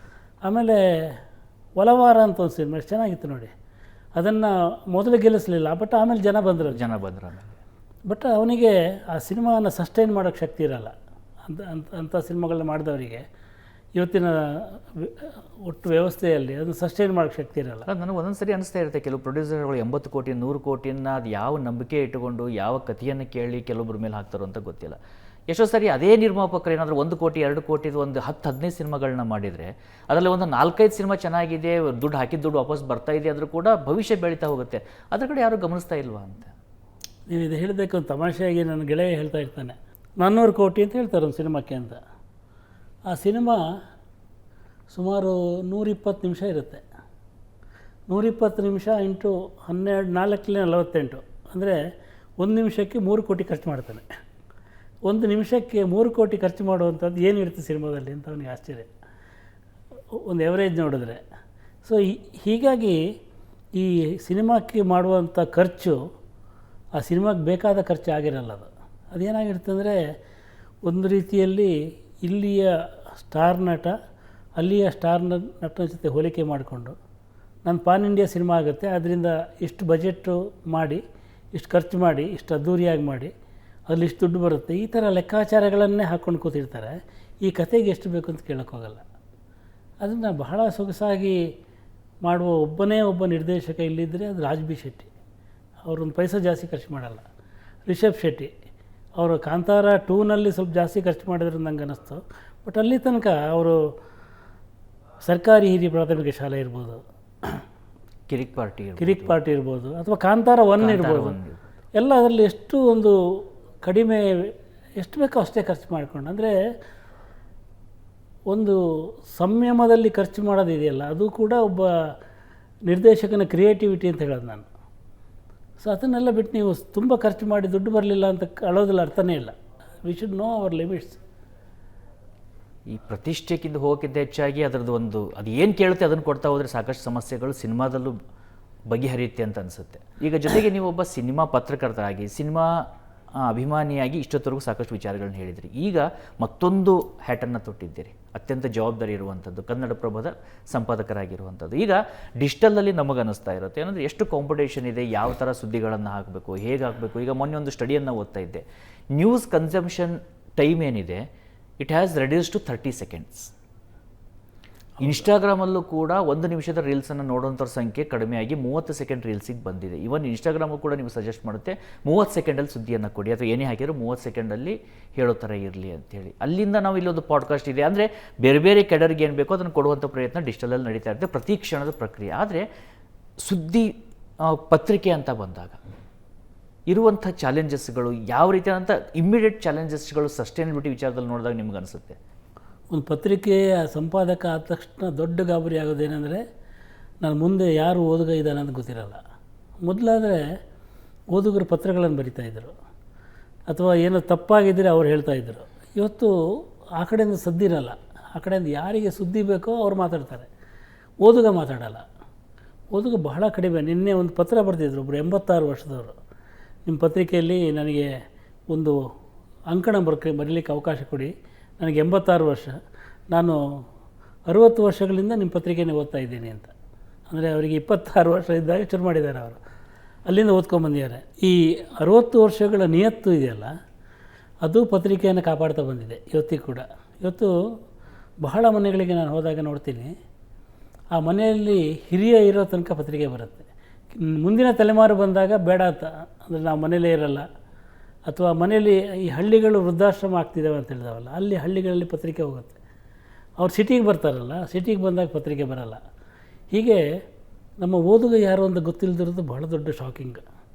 ಅಂಥ ಹೊತ್ತಲ್ಲಿ ನಾವು ಪತ್ರಿಕೆಯನ್ನು ಮಾಡಬೇಕು. ಎರಡನೇದು, ಮೊನ್ನೆ ಉದಾಹರಣೆಗೆ ಅರ್ಜೆಂಟೈನಾ ಸೋತ ಕ್ಷಣ ಇದೆಯಲ್ಲ, ರಾತ್ರಿ 2:49, ಅದು ಬೆಳಿಗ್ಗೆ 6 ಗಂಟೆ ಹೊತ್ತಿಗೆ ನ್ಯೂಸ್ ಪೇಪರಲ್ಲಿ ಎಷ್ಟು ರಾತ್ರಿ ಕೂತು ಹಾಕಿದರೂ ಗೊತ್ತಾಗ್ಬಿಡುತ್ತೆ. ಅದು 2:49 ಎಲ್ಲ ಪೇಪರ್ ಪ್ರಿಂಟ್ ಆಗೋಗಿರುತ್ತೆ. ಕನ್ನಡಪ್ರಭದಲ್ಲಿ ಒಂದು ಸಣ್ಣ ಸುದ್ದಿ ಬಂತು, ಅದನ್ನು ಏನು ಆ ದಿನ ಹಾಕೋಕ್ಕಾಗಲ್ಲ, ನೆಕ್ಸ್ಟ್ ಡೇ ಹಾಕೋಣ ಅಂದರೆ ಆ ಸುದ್ದಿಗೆ 36 ಗಂಟೆ ಆಗೋಗಿರುತ್ತೆ. ಅದು ಆ ಸುದ್ದಿ ಬಗ್ಗೆ ಚರ್ಚೆ ಮಾಡಿ ಎಲ್ಲ ಮುಗಿದು ಹೋಗಿರುತ್ತೆ. ಈ ಇಮಿಡಿಯಸಿ ಒಂದು ಸುದ್ದಿಯ ಬಿಸಿ ಇದೆಯಲ್ಲ, ಅದರದ್ದು ದೊಡ್ಡ ಸಮಸ್ಯೆ ಇದೆ. ಬಟ್ ಸ್ಟಿಲ್ ನನಗೆ ನಂಬಿಕೆ ಏನಂದರೆ, ಪತ್ರಿಕೆಯನ್ನು ಯಾಕೆ ಓದ್ತಾರೆ ಅಂದರೆ ಅಲ್ಲಿ ಸತ್ಯ ಬರುತ್ತೆ ಅಂತ ಓದ್ತಾರೆ ಅಂತ. ಅಂದರೆ ನಮ್ಮ ಮನೆಯಲ್ಲಿ ಕೂಡ ನ್ಯೂಸನ್ನು ನೋಡಿರ್ತಾರೆ, ಬಟ್ ಅದು ಸತ್ಯನೋ ಸುಳ್ಳು ಗೊತ್ತಿರಲ್ಲ. ಈ ವಿಜುವಲ್ ಮೀಡಿಯಾದ ದೊಡ್ಡ ಸಮಸ್ಯೆ ಅಥವಾ ನಮಗೆ ಎದುರಾಗುವಂಥ ದೊಡ್ಡ ಸವಾಲೇನೆಂದರೆ ಅದರಲ್ಲಿ ಯಾವುದು ಸತ್ಯ ಯಾವುದು ಸುಳ್ಳು, ಎಷ್ಟು ಸತ್ಯ ಎಷ್ಟು ಸುಳ್ಳು, ಒಂದು ಅಬ್ಬರ ಇರುತ್ತಲ್ಲ ಅಲ್ಲಿ, ಅದು ಬಹಳ ಅಂದರೆ ಸಮ್ ಪರ್ಸೆಂಟೇಜ್ ಆಫ್ ಟ್ರೂತ್ ಇರುತ್ತೆ, ಬಟ್ ಅದರಲ್ಲಿ ಪಿಂಚ್ ಆಫ್ ಸಾಲ್ಟ್ ಎಷ್ಟು ಇರುತ್ತೆ ಗೊತ್ತಿರಲ್ಲ. ಹಾಗಾಗಿ ಪತ್ರಿಕೆ ಬಂದಾಗ ಪತ್ರಿಕೆಯಲ್ಲಿ ಒಂದು ನಿಧಾನ ಇದೆ ಅಂತ. ನಿಧಾನ ಅಂದರೆ ಅದು ಬಹಳ ಸುದ್ದಿಯನ್ನು ಬರ್ಕೊಂಡು ಹೋಗ್ತಾರೆ. ಆಮೇಲೆ ನಮಗೊಂದು ನಂಬಿಕೆ ಇದೆ ಈ ಜಗತ್ತಲ್ಲಿ, ಯಾರಾದರೂ ಏನಾದ್ರು ಹೇಳಿದರೆ ಪೇಪರಲ್ಲಿ ಬಂದಿದೆಯಾ ಅಂತ ಕೇಳ್ತಾರೆ. ಆಮೇಲೆ ನೀವೇನಾದ್ರು ಹೇಳಿದರೆ ರೈಟಿಂಗಲ್ಲಿ ಕೊಡಿ ಅಂತ ಕೇಳ್ತಾರೆ. ಅಂದರೆ what ever that is return is truth ಅಂತ ಆ ನಂಬಿಕೆಯನ್ನು ಉಳ್ಕೊಂಡ್ಬಿಟ್ಟಿದೆ. ಹಾಗಾಗಿ ಪತ್ರಿಕೆಯ ಒಂದು ಏಕೈಕ ಭರವಸೆ ಅಂದರೆ ಅದು ಪ್ರಿಂಟ್ ಆಗಿರುತ್ತೆ, ಅಚ್ಚಾಗಿರುತ್ತೆ. ಅಚ್ಚಾಗಿರೋದನ್ನು ನಂಬುವವರು ಒಂದಷ್ಟು ಜನ ಇದ್ದಾರೆ. ಬಹುಶಃ ಆ ನಂಬಿಕೆ ಮರುಕಳಿಸ್ಬೋದು ಅಂತ ನನಗೆ ಅನಿಸುತ್ತೆ ಸ್ವಲ್ಪ ವರ್ಷಗಳಲ್ಲಿ. ಇದೆಲ್ಲ ಒಂಥರ ಸಾಕು ಅಂತ ಅನಿಸಿ ಮತ್ತೆ ಪತ್ರಿಕೆಗೆ ಮರಳುವಂಥ ಒಂದು ಕಾಲ ಬರ್ಬೋದು. ಬಟ್ ಫಾರ್ಮ್ಯಾಟ್ ಬದಲಾಗ್ಬೋದು. ರವಿ ಹೆಗ್ಡೆ ಅವರು ಹೇಳ್ತಾ ಇರ್ತಾರೆ, ಪತ್ರಿಕೆ ಇರುತ್ತೆ, ಅದನ್ನು ಓದುವ ಫಾರ್ಮ್ಯಾಟ್ ಪೇಪರ್ ಆಗಿರಲ್ಲ ಅಷ್ಟೇ ಅಂತ. It could be A digital platform, tab, ಇನ್ನೇನೋ ಆಗಿರುತ್ತೆ. ಬಟ್ ನನ್ನ ಪ್ರಕಾರ ಆ ಪತ್ರಿಕೆಯ ಸತ್ಯಸಂಧತೆಯನ್ನು ಬದಲಾಯಿಸುವಂಥ ಶಕ್ತಿ ಯಾವ ಮಾಧ್ಯಮಕ್ಕೂ ಇಲ್ಲ. ಆಮೇಲೆ ಇನ್ನೊಂದೇನೆಂದರೆ ತುಂಬ ಜನ ಅಂದ್ಕೊಳ್ಳೋದೇನೆಂದರೆ ಓದೋರ ಸಂಖ್ಯೆ ಕಡಿಮೆ ಆಗಿದೆ ಅಂತೇಳಿ. ಆದರೆ ಇನ್ಫ್ಯಾಕ್ಟ್ ನಂದು ಅದಕ್ಕೆ ಒಂದು ವ್ಯತಿರಿಕ್ತವಾದಂಥದ್ದು ನಂಬಿಕೆ ಅಂತ ನಾನು ಕಂಡುಕೊಂಡಿದ್ದಂದರೆ ಓದುವವರ ಸಂಖ್ಯೆ ಜಾಸ್ತಿ ಆಗಿದೆ. ಯಾಕಂದರೆ ಪರ್ಸೆಂಟೇಜ್ ವೈಸ್ ನೋಡಿದಾಗ ಕಡಿಮೆ ಅನ್ನಿಸ್ಬೋದು, ಆದರೆ ನಿಮಗೆ ಅಷ್ಟೇ ಜನಸಂಖ್ಯೆನೂ ಜಾಸ್ತಿ ಆಗಿರುತ್ತೆ ಓದುವಂಥವ್ರು. ಯಾಕಂದರೆ ಇವತ್ತು ನಮ್ಮ ವೆಬ್ಸೈಟನ್ನು ನೋಡೋದಾದರೆ ಪ್ರತಿ ತಿಂಗಳು ನಮ್ಮ ಹತ್ರ ಅದು ಡಾಟಾಗಳು ಬಂದಾಗ ಅದಕ್ಕೆ UVsಗಳಂತ ನೋಡಿದಾಗ ಮಿನಿಮಮ್ ಎಷ್ಟು 4 ಮಿಲಿಯನ್ ಇರುತ್ತೆ, 5 ಮಿಲಿಯನ್ ಇರುತ್ತೆ, 6 ಮಿಲಿಯನ್ ಇರುತ್ತೆ. ಅಂದರೆ ಅಷ್ಟು ಜನ ಓದ್ತಿದ್ದಾರೆ ಅನ್ನೋದು ಸ್ಪಷ್ಟವಾಗ್ತಾ ಹೋಗುತ್ತೆ. ಅದೇ ರೀತಿಯಾಗಿ ಇಲ್ಲಿ ನ್ಯೂಸ್ ಪೇಪರನ್ನು ಪರ್ಚೇಸ್ ಮಾಡುವಂಥವ್ರು, ಅದಕ್ಕೆ ಬರುವಂಥವ್ರು ಅದು ಇದ್ದೇ ಇರುತ್ತೆ. ಆದರೆ ನಂಗೆ ಚಾಲೆಂಜ್ ಅನಿಸಿದ್ದು ಯಾವುದಂದರೆ ಸರ್, ನನಗೆ ಬಹುತೇಕ ಲಾಸ್ಟ್ ಟರ್ಮಲ್ಲಿ ಯಾವಾಗ ಮಹಾರಾಷ್ಟ್ರದಲ್ಲಿ ಚುನಾವಣೆ ನಡೆಯುತ್ತೆ, ದೇವೇಂದ್ರ ಫಡ್ನವೀಸ್ ಅವಾಗೆಲ್ಲ ಶಿವಸೇನೆ ಎಲ್ಲ ಒಟ್ಟಿಗೆ ಇರುತ್ತೆ. ಆದರೆ ಇದ್ದಕ್ಕಿದ್ದ ಹಾಗೆ ಶಿವಸೇನೆ ಕಾಂಗ್ರೆಸ್ ಜೊತೆ ಹೋಗುತ್ತೆ ಅಂದಾಗ ಇವರು ದೇವೇಂದ್ರ ಫಡ್ನವೀಸ್ ಅಜಿತ್ ಪವಾರ್ ಜೊತೆ ಸೇರಿ ಬೆಳಗ್ಗೆ ಪ್ರಮಾಣ ವಚನ ಸ್ವೀಕರಿಸ್ಬಿಡ್ತಾರೆ.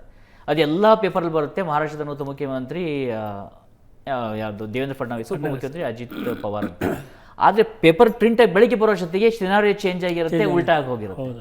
ಈ ಥರ ಆದಾಗ ಅದನ್ನು ಹೇಗೆ ಎದುರಿಸ್ತೀರಿ ಅಂತೇಳಿ, ಆ ಥರ ಘಟನೆಗಳು ಕ್ಷಣ ಕ್ಷಣಕ್ಕೂ ಬದಲಾಗ್ತಾ ಇರುತ್ತೆ. ಅಲ್ಲ, ಪತ್ರಿಕೆ ಚಾಲೆಂಜೇ ಅದು ಅಂತೇಳಿ. ಅಂದರೆ ಹಲವಾರು ಸುದ್ದಿಗಳಲ್ಲಿ ಯಾವ ಸುದ್ದಿಗೆ ಒಂದು ಇಮಿಡಿಯಸಿ ಅಂತ ಇರುತ್ತಲ್ಲ, ಆ ಇಮಿಡಿಯಸಿಯನ್ನು ಬೇರೆ ಮಾಧ್ಯಮಗಳು ಕೊಟ್ಬಿಡ್ತವೆ. ಬಟ್ ಅದಕ್ಕೆ ಒಂದು ವಿಶ್ಲೇಷಣೆ ಅಂತ ಇರುತ್ತಲ್ಲ, ಅದನ್ನು ಬೇರೆ ಮಾಧ್ಯಮಗಳಿಗೆ ಕೊಡೋಕ್ಕಾಗಲ್ಲ. ಆ ವಿಶ್ಲೇಷಣೆ ಹೆಂಗಲಿ ಇಬ್ಬರ ಮಾತುಕತೆಯಲ್ಲಿ ನಡೆಯುತ್ತೆ. ಆದರೆ ಒಂದು ನಂಬಿಕೆ ಏನಂದರೆ, ಪತ್ರಿಕೆಯ ಹಿಂದೆ ಒಬ್ಬ ಸಂಪಾದಕ ಇರ್ತಾನೆ. ಆ ಸಂಪಾದಕ ಪ್ರತಿಯೊಂದು ಸುದ್ದಿಯನ್ನು ಗಮನಿಸಿ ಬಹಳ ಸಮಾಧಾನ ಚಿತ್ತದಿಂದ ಅದಕ್ಕೊಂದು ಪ್ರತಿಕ್ರಿಯೆಯನ್ನು ಕೊಡ್ತಾನೆ ಅಂತ ಸಂಪಾದಕೀಯ ಅಂತ ಕರೀತಾರೆ ಅದನ್ನೇ. ಅಂದರೆ ಅವನು ಯಾವುದೇ ಅವಸರದಲ್ಲಿ ಒಂದು ತೀರ್ಮಾನಕ್ಕೆ ಬರಲ್ಲ ಅಂತ. ಸುದ್ದಿಯ ಅದೇ, ಬಟ್ ಆ ಸುದ್ದಿಯ ವಿಶ್ಲೇಷಣೆ, ಆ ಸುದ್ದಿಯನ್ನು ಅನ್ವಯಿಸುವಂಥ ರೀತಿ, ಅದರ ಅನುಸಂಧಾನ ಇದೆಲ್ಲ ಬದಲಾಗ್ತಾ ಹೋಗುತ್ತಲ್ಲ. ಉದಾಹರಣೆಗೆ ನಂದು ಸಣ್ಣ ವಿಷಯ ಹೇಳ್ತೀನಿ ನಾನು. ಒಂದು ಶಾರ್ಟ್ ಫಿಲ್ಮಿಗೂ ಒಂದು ಕಾದಂಬರಿಗೂ ಇರೋ ವ್ಯತ್ಯಾಸ. ಒಂದು ಕಾದಂಬರಿಲಿರೋ ಸಂಗತಿಯನ್ನೇ ಒಂದು ಶಾರ್ಟ್ ಫಿಲ್ಮ್ ಹೇಳಿಬಿಡುತ್ತೆ. ಬಟ್ ಅದು ಕಾದಂಬರಿ ಓದಿದಾಗ ಉಳಿಯುವಷ್ಟು ಇದು ಮನಸ್ಸಲ್ಲಿ ಉಳಿಯಲ್ಲ. ಶಾರ್ಟ್ ಫಿಲ್ಮಲ್ಲಿ ಒಂದು ಘಟನೆ ಇರುತ್ತೆ, ಬಟ್ ಅಲ್ಲೊಂದು ಬದುಕು ಇರುತ್ತೆ. ಹಾಗೆ ಪತ್ರಿಕೆಗೂ ಬೇರೆ ಇಮಿಡಿಯೇಟ್ ಮಾಧ್ಯಮಗಳಿಗೂ ಒಂದು ಸಣ್ಣ ವ್ಯತ್ಯಾಸ ಇದೆ. ಸೊ ಅದನ್ನು ನಂಬುವವರು, ಅದನ್ನು ಬಯಸುವವರು, ಅದನ್ನು ಒಪ್ಪಿಕೊಳ್ಳುವವರು ಎಷ್ಟು ಮಂದಿ ಇದ್ದಾರೆ, ಎಷ್ಟು ಮಂದಿಗೆ ಅದು ಬೇಕಾಗಿದೆ, ಅದು ಬಹಳ ದೊಡ್ಡ ಪ್ರಶ್ನೆ. ಎಷ್ಟು ಮಂದಿಗೆ ಬೇಕಾಗೋ ಥರ ಮಾಡ್ತೀವಿ ಅಂತ. ಈಗ ನಾವು ಒತ್ತಾಯದಿಂದ ಸ್ಕೂಲ್ಗಳಿಗೆ ಕಾಪಿಗಳನ್ನು ಕಳಿಸಿ, ಸರ್ಕಾರ ಪ್ರತಿ ಶಾಲೆಯಲ್ಲೂ ಪತ್ರಿಕೆ ಓದುವ ಒಂದು ಸಿಸ್ಟಮ್ ಮಾಡಿ ಅಂತ ಹೇಳಿ ಹಿಂಗೆ ಮಾಡ್ತಾ ಹೋಗ್ತೀವಿ. ಬಟ್ ಜೆನ್ಸಿ ಮೊನ್ನೆ ಏನು ಹೋರಾಟ ಮಾಡ್ತಲ್ಲ, ಅದೇ ಹೋರಾಟವನ್ನು ಈ ರೀತಿಯ ಬದಲಾವಣೆ ಕೂಡ ಮಾಡಿದರೆ, ಅಂದರೆ ಅದಕ್ಕೆ ಬೀದಿಗೆ ಬರಬೇಕಾಗಿಲ್ಲ, ಅಂತರಂಗದಲ್ಲಿ ನಡಿಬೇಕು. ಯಾವಾಗ 30 ಸೆಕೆಂಡ್ ನ್ಯೂಸ್ ಕನ್ಸಂಪ್ಷನ್ ಅಂತ ಬರುತ್ತೆ, ಅಲ್ಲಿ ರಿಯಾಲಿಟಿಗಳಿಗಿಂತ ಹೆಚ್ಚಾಗಿ ಭಾವನೆಗಳ ಮಾರಾಟ ಆಗುತ್ತೆ. ಭಾವನೆಗಳೇ ಅಲ್ಲಿ ಡ್ರೈವ್ ಮಾಡಿಸೋಂಥದ್ದು. ನಾವು ಯಾವುದೇ ಒಂದು ಪಾಡ್ಕಾಸ್ಟ್ ಮಾಡಲಿ ಅಥವಾ ಯಾವುದೇ ಒಂದು ಇಂಟರ್ವ್ಯೂಗಳನ್ನ ಮಾಡಲಿ, ಅದು ಹೇಗೆ ಓಡುತ್ತೆ ಅಂದರೆ, ಆ ಭಾವನೆಗಳು ನೋಡುಗರಿಗೆ ಇಷ್ಟ ಆದರೆ, ಆ ಭಾವನೆಗಳ ಜೊತೆಯಲ್ಲಿ ಅವ್ರು ಕುತ್ಕೊಂಡ್ರೆ ಅದು ಸುದ್ದಿಗಳು ಓಡುತ್ತೆ, ಇಲ್ಲದೇ ಓಡೋದಿಲ್ಲ ಅನ್ನೋದು ಸ್ಪಷ್ಟವಾಗಿರೋದು. ಒಂದು ಕಡೆ ಭಾವನೆಗಳು ಡ್ರೈವ್ ಮಾಡುತ್ತೆ, ಇನ್ನೊಂದು ಕಡೆ ರಿಯಾಲಿಟಿ ಸೈಲೆಂಟ್ ಆಗ್ತಾ ಹೋಗುತ್ತೆ. ಹೀಗಾದಾಗ ಸಮಾಜ ಏನಾಗುತ್ತೆ, ಅದೊಂದು ಒಂದು ಪಾಯಿಂಟ್ ಬೇಕಲ್ಲ ಕೊಡೋ ಅಂತಂದು. ನೀವು ಹೇಳಿದಂಗೆ ಇವತ್ತು ಜನಗಳಿಗೆ ಸುದ್ದಿ ಬೇಕಾಗಿಲ್ಲ ಅಂತ, ನನಗೇನಾಗ್ತಿದೆ ಅದರಿಂದ ಅಂತ. ಒಂದು ಸುದ್ದಿಯಿಂದ ಈಗ ಫಾರ್ ಎಕ್ಸಾಂಪಲ್ ಪೆಟ್ರೋಲ್ ರೇಟ್ ಜಾಸ್ತಿ ಆಯಿತು ಅಂದರೆ ಅದು ಸುದ್ದಿ, ಅದನ್ನು ಎಲ್ಲಿ ಬಂದರೂ ನೋಡ್ತಾರೆ ಅವರು. ಇವತ್ತು ನೀವು ಸೋಷಿಯಲ್ ಮೀಡಿಯಾದಲ್ಲಿ ನೋಡಿ, ನಾಳೆ ಪೇಪರಲ್ಲಿ ಬಂದರೂ ನೋಡ್ತಾರೆ ಕರೆಕ್ಟ್ ಇದೆಯಾ ಇಲ್ವೋ ಅಂತ. ಆ ಥರದ ಸುದ್ದಿಗಳಿದ್ದಾವೆ. ನನಗೆ ಏನಾಗುತ್ತೆ ಅಂತ, ಒಂದು ನನಗೆ ಫಿನಾನ್ಷಿಯಲಿ ಹೆಂಗೆ ಎಫೆಕ್ಟ್ ಆಗುತ್ತೆ, ಸಾಮಾಜಿಕವಾಗಿ ಹೆಂಗೆ ಎಫೆಕ್ಟ್ ಆಗುತ್ತೆ, ರಾಜಕೀಯವಾಗಿ ಯಾವ ರೀತಿಯಲ್ಲಿ ಒಂದು ಎಫೆಕ್ಟ್ ಆಗಿದೆ. ಉದಾಹರಣೆಗೆ SIR ಬಂದಾಗ ನನ್ನ ವೋಟಿಂಗ್ ರೇಟ್ ಹೋಗ್ಬಿಡುತ್ತೆ ಅಂತ ಗಾಬರಿ ಆಯ್ತಲ್ಲ, ಆಗ ಅದಕ್ಕೆ ಬಂದ ಸುದ್ದಿಯೆಲ್ಲ ನೋಡೋಕ್ಕೆ ಶುರು ಮಾಡಿದ್ರು, ಇದೆಷ್ಟು ದಿನ ಇರುತ್ತೆ. ಅಥವಾ ಈ ಖಾತಾ ಮಾಡಿಸಿ ಅಂತ ಹೇಳಿದಾಗ ಎಲ್ಲಿ ನಮ್ಮ ಆಸ್ತಿ ಹೊರಟೋಗುತ್ತೋ ಅಂತ ಅದಕ್ಕೆ ಬಂದ ನೋಡೋಕ್ಕೆ ಶುರು ಮಾಡಿದರು. ಎರಡನೇದ್ದು ಒಂದು ಸುದ್ದಿ ಇರುತ್ತೆ, ಈಗ ನಿನ್ನ ಹದಿಹರೆಯದ ಮಗನ ಜೊತೆ ಹೆಂಗೆ ವರ್ತಿಸಬೇಕು ನೀನು, ಇದ್ರ ಬಗ್ಗೆ ಯಾರಾದರೂ ಒಬ್ಬ ಅಪ್ಪ ಮಾತಾಡಿದ್ರೆ ಅದನ್ನು ನೋಡ್ತಾರೆ. ಅಲ್ಲಿ ಸುದ್ದಿ ಇರಲ್ಲ, ಬಟ್ ಅವನಿಗೆ ಬೇಕಾದ ಸುದ್ದಿ ಇರುತ್ತೆ, ಅವನಿಗೆ ಬೇಕಾದ ಒಂದು ಇನ್ಸೈಟ್ ಇರುತ್ತೆ, ಅವನಿಗೆ ಒಂದು ಜ್ಞಾನ ಬೇಕಲ್ಲ, ಅದಿರುತ್ತೆ. ಸೊ ಅದಕ್ಕೋಸ್ಕರ ಜಾಸ್ತಿ ಮಂದಿ ನೋಡ್ತಾರಂತೆ. ಈಗ ಮಿಡ್ಲ್ ಪೇಜಲ್ಲಿ ಬರೋ ಒಂದು ಆರ್ಟಿಕಲ್ ಓದೋದಕ್ಕೂ ಫಸ್ಟ್ ಪೇಜ್ 1 ಬರೋ ಆರ್ಟಿಕಲ್ ಓದೋರಿಗೂ ಒಂದು ವ್ಯತ್ಯಾಸ ಇದೆ. ಪೇಜ್ 1 ಬರುವ ಮುಖ್ಯವಾದ ಸುದ್ದಿಗಳನ್ನು ಓದೋನೇ ಬೇರೆ, ಈ ಮಧ್ಯಪುಟದಲ್ಲಿ ಬರೋ ಸುದ್ದಿಗಳನ್ನ ಓದೋದೇ ಬೇರೆ. ನಾನು ಆನಂದಾಗ ಮನೆಗೆ ಹೋದಾಗ ನೋಡಿದ್ದೆ, ಅವರು ಪ್ರತಿ ಪತ್ರಿಕೆ ಎಡಿಟೋರಿಯಲನ್ನು ಭಾಳ ವಿಸ್ತಾರವಾಗಿ ಓದ್ತಾರೆ. ಪೇಜ್ 1 ಓದಲ್ಲ ಅವರು. ಪೇಜ್ 1 ಗೊತ್ತಿರುತ್ತೆ ನನಗೆ, ಪೊಲಿಟಿಕಲ್ ನ್ಯೂಸ್ ಇರುತ್ತೆ, ಇಂಟರ್ನ್ಯಾಷನಲ್ ಡೆವಲಪ್ಮೆಂಟ್ಸ್ ಇರುತ್ತೆ, ಸ್ಪೋರ್ಟ್ಸ್ದೇನೋ ಹಾಕಿರ್ತೀರಿ, ಅದು ನನಗೆಲ್ಲ ಗೊತ್ತಾಗಿರುತ್ತೆ. ಬಟ್ ಆ ಸುದ್ದಿಯನ್ನು ಅರ್ಥ ಮಾಡ್ಕೊಳ್ಳೋದು ಹೆಂಗೆ, ಅದರ ಹಿಂದುಗಡೆ ಏನು ಹಿಕ್ಮತುಗಳಿದೆ, ಅದು ಏನು ಮುಂದೆ ಅಂದರೆ ಒಂದು ಚೆಸ್ ಆಟ ಥರ 64 ನಡೆಗಳ ನಂತರ ಅದು ಏನಾಗಿರ್ಬೋದು ಆ ಸುದ್ದಿ, ಇದನ್ನು ನೋಡೋದಕ್ಕೆ ನಾನು ಆ ಮಧ್ಯಪುಟವನ್ನು ಓದ್ತೀನಿ. ಅಲ್ಲೊಬ್ಬ ಇನ್ಸೈಟ್ಫುಲ್ ಮೈಂಡ್ ಥಿಂಕರ್ ಇದ್ದಾನಲ್ಲಿ, ಆ ಥಿಂಕರನ್ನು ಒಬ್ಬ ಪತ್ರಿಕೆಯಲ್ಲಿ ಹುಡುಕೋರು ಭಾಳ ಮಂದಿ ಇದ್ದಾರೆ. ಹೀಗಾಗಿ ಸಮಾಜದಲ್ಲಿ ಸುದ್ದಿಯನ್ನು ಬಯಸುವವರು ಮತ್ತು ಒಬ್ಬ ಚಿಂತಕನನ್ನು ಬಯಸುವವರು ಎರಡೂ ಇರ್ತಾರೆ. ನೀವು ಗಮನಿಸಿರ್ಬೋದು, ಗಿರೀಶ್ ಕಾರ್ನಾಡರ ನಾಟಕವನ್ನು ಓದಿದವರ ಸಂಖ್ಯೆ ಈ ನಾಡಲ್ಲಿ ಎಷ್ಟಿರ್ಬೋದು, ಭಾಳ ಮಿನಿಮಮ್. ಆದರೆ ಗಿರೀಶ್ ಕಾರ್ನಾಡ್ ಏನು ಅಂತ ಗೊತ್ತಿರೋರ ಸಂಖ್ಯೆ ಎಲ್ರಿಗೂ ಗೊತ್ತಿದೆ. ಅವರ ಚಿಂತನೆ ಏನು, ಅವರು ಏನನ್ನು ಪ್ರತಿನಿಧಿಸ್ತಾರೆ, ಏನನ್ನು ಪ್ರತಿಪಾದಿಸ್ತಾರೆ ಎಲ್ಲರಿಗೂ ಗೊತ್ತಿದೆ. ಅದು ಪತ್ರಿಕೆಯಿಂದಾಗಿದ್ದು. ಅವ್ರ ಸುದ್ದಿ ಬರಲಿಲ್ಲ ಪತ್ರಿಕೆಯಲ್ಲಿ, ಅವ್ರದ್ದು ಎಲ್ಲೋ ಒಂದು ಕೋಟ್ ಬಂದಿರುತ್ತೆ, ಅಥವಾ ಯಾವುದೋ ಒಂದು ಸಣ್ಣ ಒಳಪುಟಗಳಲ್ಲಿ ಅವರ ಒಂದು ಮಾತು ಬಂದಿರುತ್ತೆ. ಹಾಗಾಗಿ ಒಬ್ಬ ವ್ಯಕ್ತಿಯನ್ನು ಈ ನಾಡಿಗೆ ಸಮಗ್ರವಾಗಿ ಅವನ ಮನೋಧರ್ಮವನ್ನು ತಿಳಿಸುವಂಥ ಕೆಲಸ ಪತ್ರಿಕೆ ಮಾಡ್ತಾ ಬಂದಿದೆ.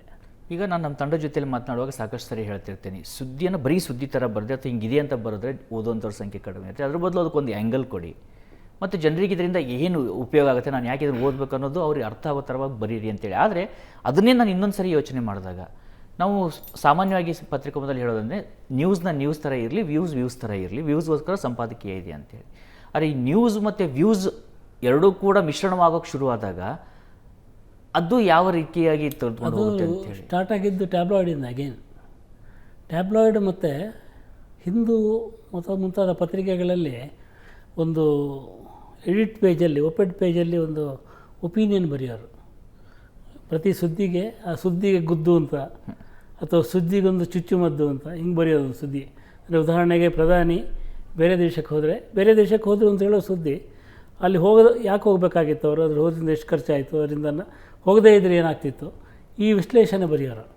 ಈ ಎರಡನ್ನು ಕೂಡ ಮಿಕ್ಸ್ ಮಾಡೋದಿದೆಯಲ್ಲ, ಅದು ಇವತ್ತಿನ ಪತ್ರಿಕೋದ್ಯಮ. ಅಂದರೆ ಸುದ್ದಿ ಗೊತ್ತಿರುತ್ತೆ ಎಲ್ಲರಿಗೆ, ಅದರ ಪರಿಣಾಮಗಳೇನು, ಅದನ್ನು ಹೇಗೆ ಕನ್ಸ್ಯೂಮ್ ಮಾಡಬೇಕು, ನಾನು ದೇಶಕ್ಕೆ ಏನಾಗುತ್ತೆ, ಈ ಥರದ್ದು. ಬಹುಶಃ ನನಗೆ ಈ ದೇಶದ ಬಗ್ಗೆ ಚಿಂತೆ ಮಾಡುವವರು, ಸುದ್ದಿಯನ್ನು ಓದಿ ಚಿಂತೆ ಮಾಡುವವರ ಸಂಖ್ಯೆ ಜಾಸ್ತಿ ಇದೆ ಅಂತ ಅನಿಸಲ್ಲ ನನಗೆ. ಅಂದರೆ ಪ್ರತಿಯೊಬ್ಬನಿಗೂ ಒಂದು ಅಂಡರ್ಸ್ಟ್ಯಾಂಡಿಂಗ್ ಇದೆ ಇವತ್ತು. ಅಂದರೆ ಯಾವುದು ನಡೆದರೂ, ಯಾವುದು ಪೊಲಿಟಿಕಲ್ಲು, ಯಾವುದು ನಾನ್ ಪೊಲಿಟಿಕಲ್ಲು, ಯಾವುದು ಅಪೊಲಿಟಿಕಲ್ ಅಂತ ಗೊತ್ತಿರುತ್ತೆ ಅವನಿಗೆ. ಹೀಗಾಗಿ ಅದನ್ನು ನಾವು ಇವತ್ತು ಪತ್ರಿಕೆ ಹೇಳ್ಕೊಡ್ಬೇಕಾಗಿಲ್ಲ. ಬಟ್ ಪತ್ರಿಕೆ ಒಂದು ಸುದ್ದಿಗೆ ಒಂದು ಹೊಸ ಆ್ಯಂಗಲನ್ನು ಖಂಡಿತ ಕೊಡ್ಬೋದು ಅಂತ. ಒಬ್ಬ ಪತ್ರಕರ್ತನಾಗಿ, ಆಮೇಲೆ ಒಬ್ಬ ಸಂಪಾದಕನಾಗಿ ನಿಮ್ಮ ಅನುಭವಗಳನ್ನ ಹೇಳ್ತಾ ಇದ್ದಾಗ ಸಾಕಷ್ಟು ಜನರಿಗೆ ಅದು ತಿಳ್ಕೊಳ್ಳೋದು ಅನಿಸ್ತಾ ಇರುತ್ತೆ. ಅದ್ರ ಜೊತೆಗೆ ನೀವು ಒಬ್ಬ ಬರಹಗಾರ ಕೂಡ ಹೌದು. ಒಬ್ಬ ಪತ್ರಕರ್ತ ಮತ್ತು ಒಬ್ಬ ಬರಹಗಾರ ಅವನ ಮಧ್ಯದಲ್ಲಿರುವಂಥ ಅವತ್ತು ಯಾವಾಗಲಾದರೂ ಕಾನ್ಫ್ಲಿಕ್ಟ್ ಉಂಟಾಗಿದ್ದಿದೆಯಾ ಪತ್ರಕರ್ತ ಮತ್ತು ಬರಹಗಾರ ಜೋಗಿ ಮಧ್ಯದಲ್ಲಿ? ಆಗುತ್ತೆ, ಭಾಳ ಸಲ ಆಗಿದೆ. ಅಂದರೆ ಏನಾಗಿರುತ್ತೆ ಅಂದರೆ, ಒಬ್ಬ ಪತ್ರಕರ್ತನಾಗಿ ನಾನೊಂದು ಪತ್ರಿಕೆ ಕೆಲಸ ಮಾಡ್ತಿರ್ತಾನೆ. ಪತ್ರಿಕೆಗೆ ಒಂದು ಮನೋಧರ್ಮ ಅಂತಿರುತ್ತೆ. ಆ ಪತ್ರಿಕೆಯ ಮನೋಧರ್ಮವನ್ನು ನಾನು ಮೀರೋಕ್ಕಾಗಲ್ಲ. That's ideology of a news ಪೇಪರ್ಗೆ ಐಡಿಯಾಲಜಿ ಇರಬಾರ್ದು ಅಂತ, ಬಟ್ ಒಂದು ಐಡಿಯಾಲಜಿ ಇರುತ್ತೆ. ಇಟ್ಸ್ ಏನು hidden facts, it's like unsaid it will be there. ಅದನ್ನು ನಾನು ಮೀರೋಕ್ಕಾಗಲ್ಲ. ಅಂದರೆ ನಾನು ಆಚೆ ಇದ್ದು ಏನು ಬರೆದ್ರು ಅದು ಯಾರೋ ಬರೆದ್ರು ಅಂತ ಆಗುತ್ತೆ, ಇಲ್ಲಿ ಬರೆದಾಗ ಸಂಪಾದಕ ಬರೆದ ಅಂತ ಆಗುತ್ತೆ, ಸಂಪಾದಕ ಬರೆದಾಗ ಅವನ ಪತ್ರಿಕೆ ಅಭಿಪ್ರಾಯ ಅಂತ ಆಗುತ್ತೆ. ಸೊ ಅದಕ್ಕೆ ಅಂದರೆ it will take A different turn. ಇದು ನಾನು ಹಿಂದೆ ಏನಾಗ್ತಿತ್ತು ಅಂದರೆ, ನಾನು ಹಿಂದೆ ಪುರವಣಿ ಸಂಪಾದಕನಾಗಿರ್ತಿದ್ದೆ ಅಥವಾ ಸಹ ಸಂಪಾದಕನಾಗಿರ್ತಿದ್ದೆ. ಆಗ ನನಗಿದ್ದಷ್ಟು ಸ್ವಾತಂತ್ರ್ಯ ಈಗಿಲ್ಲ. ಇನ್ನೊಂದು ಎರಡನೇದೇನೆಂದರೆ, I basically believe in creative writing and journalism is not creative, it is based on truth. ಅದು ಆಮೇಲೆ ಏನು ಹಾರ್ಡ್ ಕೋರ್ ಜರ್ನಲಿಸಮ್ ಅದು. ಹಾಯ್ ಬೆಂಗಳೂರಿನಂಥ ಪತ್ರಿಕೆಗೆ ನಾನು ಬರೀತಿದ್ದಾಗ ಅಲ್ಲಿ ಲಿಟ್ಲ್ ಬಿಟ್ ಏನು ಕ್ರಿಯೇಟಿವಿಟಿ ವಾಸ್ ಪಾಸಿಬಲ್, ಸ್ವಲ್ಪ ಮಾಡ್ಬೋದಾಗಿತ್ತು. ಆದರೆ ಇಲ್ಲಿ ಅದು ಸಾಧ್ಯ ಆಗಲ್ಲ. ಅದು ಇಲ್ಲಿ ಆದರೆ ಒಬ್ಬ ಲೇಖಕ ಹೇಳ್ತೀವಿ, ಆ ಕಾಲದಿಂದಲೂ ಒಬ್ಬ ಲೇಖಕ ಏನು ಮಾಡ್ತಾನೆ ಅಂದರೆ ಸ್ವಲ್ಪ ದಾರ್ಶನಿಕನಾಗಿರ್ತಾನೆ. ಪತ್ರಿಕೆಗೆ ದಾರ್ಶನಿಕತೆ ಇರಲ್ಲ, ಪತ್ರಿಕೆಗೆ ಸದ್ಯತನ ಇರುತ್ತೆ, ಇಮಿಡಿಯಸಿ. ಇವತ್ತಿನ ಈ ಕ್ಷಣದ ಸತ್ಯವನ್ನು ಅದು ಹೇಳ್ತಾ ಇರುತ್ತೆ, ನಾಳಿನ ಸತ್ಯವನ್ನು ಪತ್ರಿಕೆ ಹೇಳೋಕ್ಕಾಗಲ್ಲ. ಆಮೇಲೆ ಇವತ್ತು ಪತ್ರಿಕೆ ಬರೀ ಪತ್ರಿಕೆನೂ ಅಲ್ಲ, ಅದು ಉದ್ಯಮವೂ ಕೂಡ ಹೌದು. ಕರೆಕ್ಟು. ಅಂದರೆ ಉದ್ಯಮ ಯಾಕಂದರೆ ಎಲ್ರಿಗೂ ಗೊತ್ತಿದೆ, ಒಂದು ಪತ್ರಿಕೆಯನ್ನು ಪ್ರಿಂಟ್ ಮಾಡೋದಕ್ಕೆ 30 ರೂಪಾಯಿ ಬೇಕು, 6 ರೂಪಾಯಿಗೆ ಮಾರ್ತಾಯಿರ್ತೀವಿ. ಆ 24 ರೂಪಾಯಿನ ತರದೇ ಹೋದರೆ ಈ ಉದ್ಯಮನೇ ಉಳಿಯಲ್ಲ. ಇದರ ಮಧ್ಯೆ ಜಾಹೀರಾತು ಹಾಕ್ಬೇಡಿ ಅಂತ ಹೇಳ್ತಾರೆ. ಸೊ ಇಂಥ ಒಂದು ಜಗತ್ತಲ್ಲಿ ಯಾರಾದರೂ ಒಬ್ಬರು 30 ರೂಪಾಯಿ ಕೊಟ್ಟು ಪತ್ರಿಕೆ ತಗೋತೀನಿ ಅಂತ ಒಂದಷ್ಟು ಮಂದಿ ಮುಂದೆ ಬಂದರೆ, ಜಾಹೀರಾತಿಲ್ಲದ ಅವರಿಗೆ ಬೇಕಾದಂಥ ಪತ್ರಿಕೆಯನ್ನು ಮಾಡ್ಬೋದು. ಒಂದು ಸಲ ಟ್ರೈ ಮಾಡಿದ್ವಿ. ಶ್ಯಾಮ್ ಸುಂದರ್ ಇದ್ದಾಗ ಒಂದು ಪತ್ರಿಕೆಯನ್ನು ಮಾಡಿದ್ವಿ, ಆನ್ಲೈನ್ ಪತ್ರಿಕೆ, ಡಿಜಿಟಲ್ ಪತ್ರಿಕೆ. ತಿಂಗಳಿಗೆ $1 ಕೊಡಿ, ಅತ್ಯುತ್ತಮವಾದ ಕಥೆಗಳನ್ನ ಕೊಡ್ತೀವಿ ಒಳ್ಳೆ ಲೇಖಕರನ್ನ ಅಂತ. Nobody was ready to pay $1 per month for 10 stories. ಇತ್ತು ಅವಾಗ 40 ರೂಪಾಯಿ ಇತ್ತು. ಅದು ಎಷ್ಟು 10 ಕಥೆಗಳು, ಕಾಯ್ಕಿಣಿ, ವಿವೇಕ್ ಶಾನುಭಾಗು, MS ಶ್ರೀರಾಮು, ಅಮರೇಶ್ ನುಗ್ಡೋಣಿ ಇಂಥವ್ರು ಬರೆದ ಕಥೆಗಳು. ಇಂಥ ಒಂದು 10 ಕಥೆಗಳಿಗೆ $1 ಕೊಡಲಿಕ್ಕೆ ಅವರು ರೆಡಿ ಇಲ್ಲ. ಅಂದರೆ ಇದು ಇದೆಯಲ್ಲ, ಇದು ಭಾಳ ಸಂದಿಗ್ಧದ ಸಂಗತಿ. ನಿಮಗೆ ಒಳ್ಳೆಯದು ಬೇಕು, ಆದರೆ ದುಡ್ಡು ಕೊಡೋಕ್ಕೆ ರೆಡಿ ಇರಲ್ಲ. ನಮಗೆ ಅಡ್ವರ್ಟೈಸ್ಮೆಂಟ್ ಬೇಡ, but we don't subscribe YouTube, ಆ ಥರದ ಪರಿಸ್ಥಿತಿ. ಸೊ ಇದರಿಂದ ಒಂದು ಮಾಧ್ಯಮ ಪಾರಾಗದೇ ಇದ್ದರೆ ಹೀಗೆ ಇರುತ್ತೆ.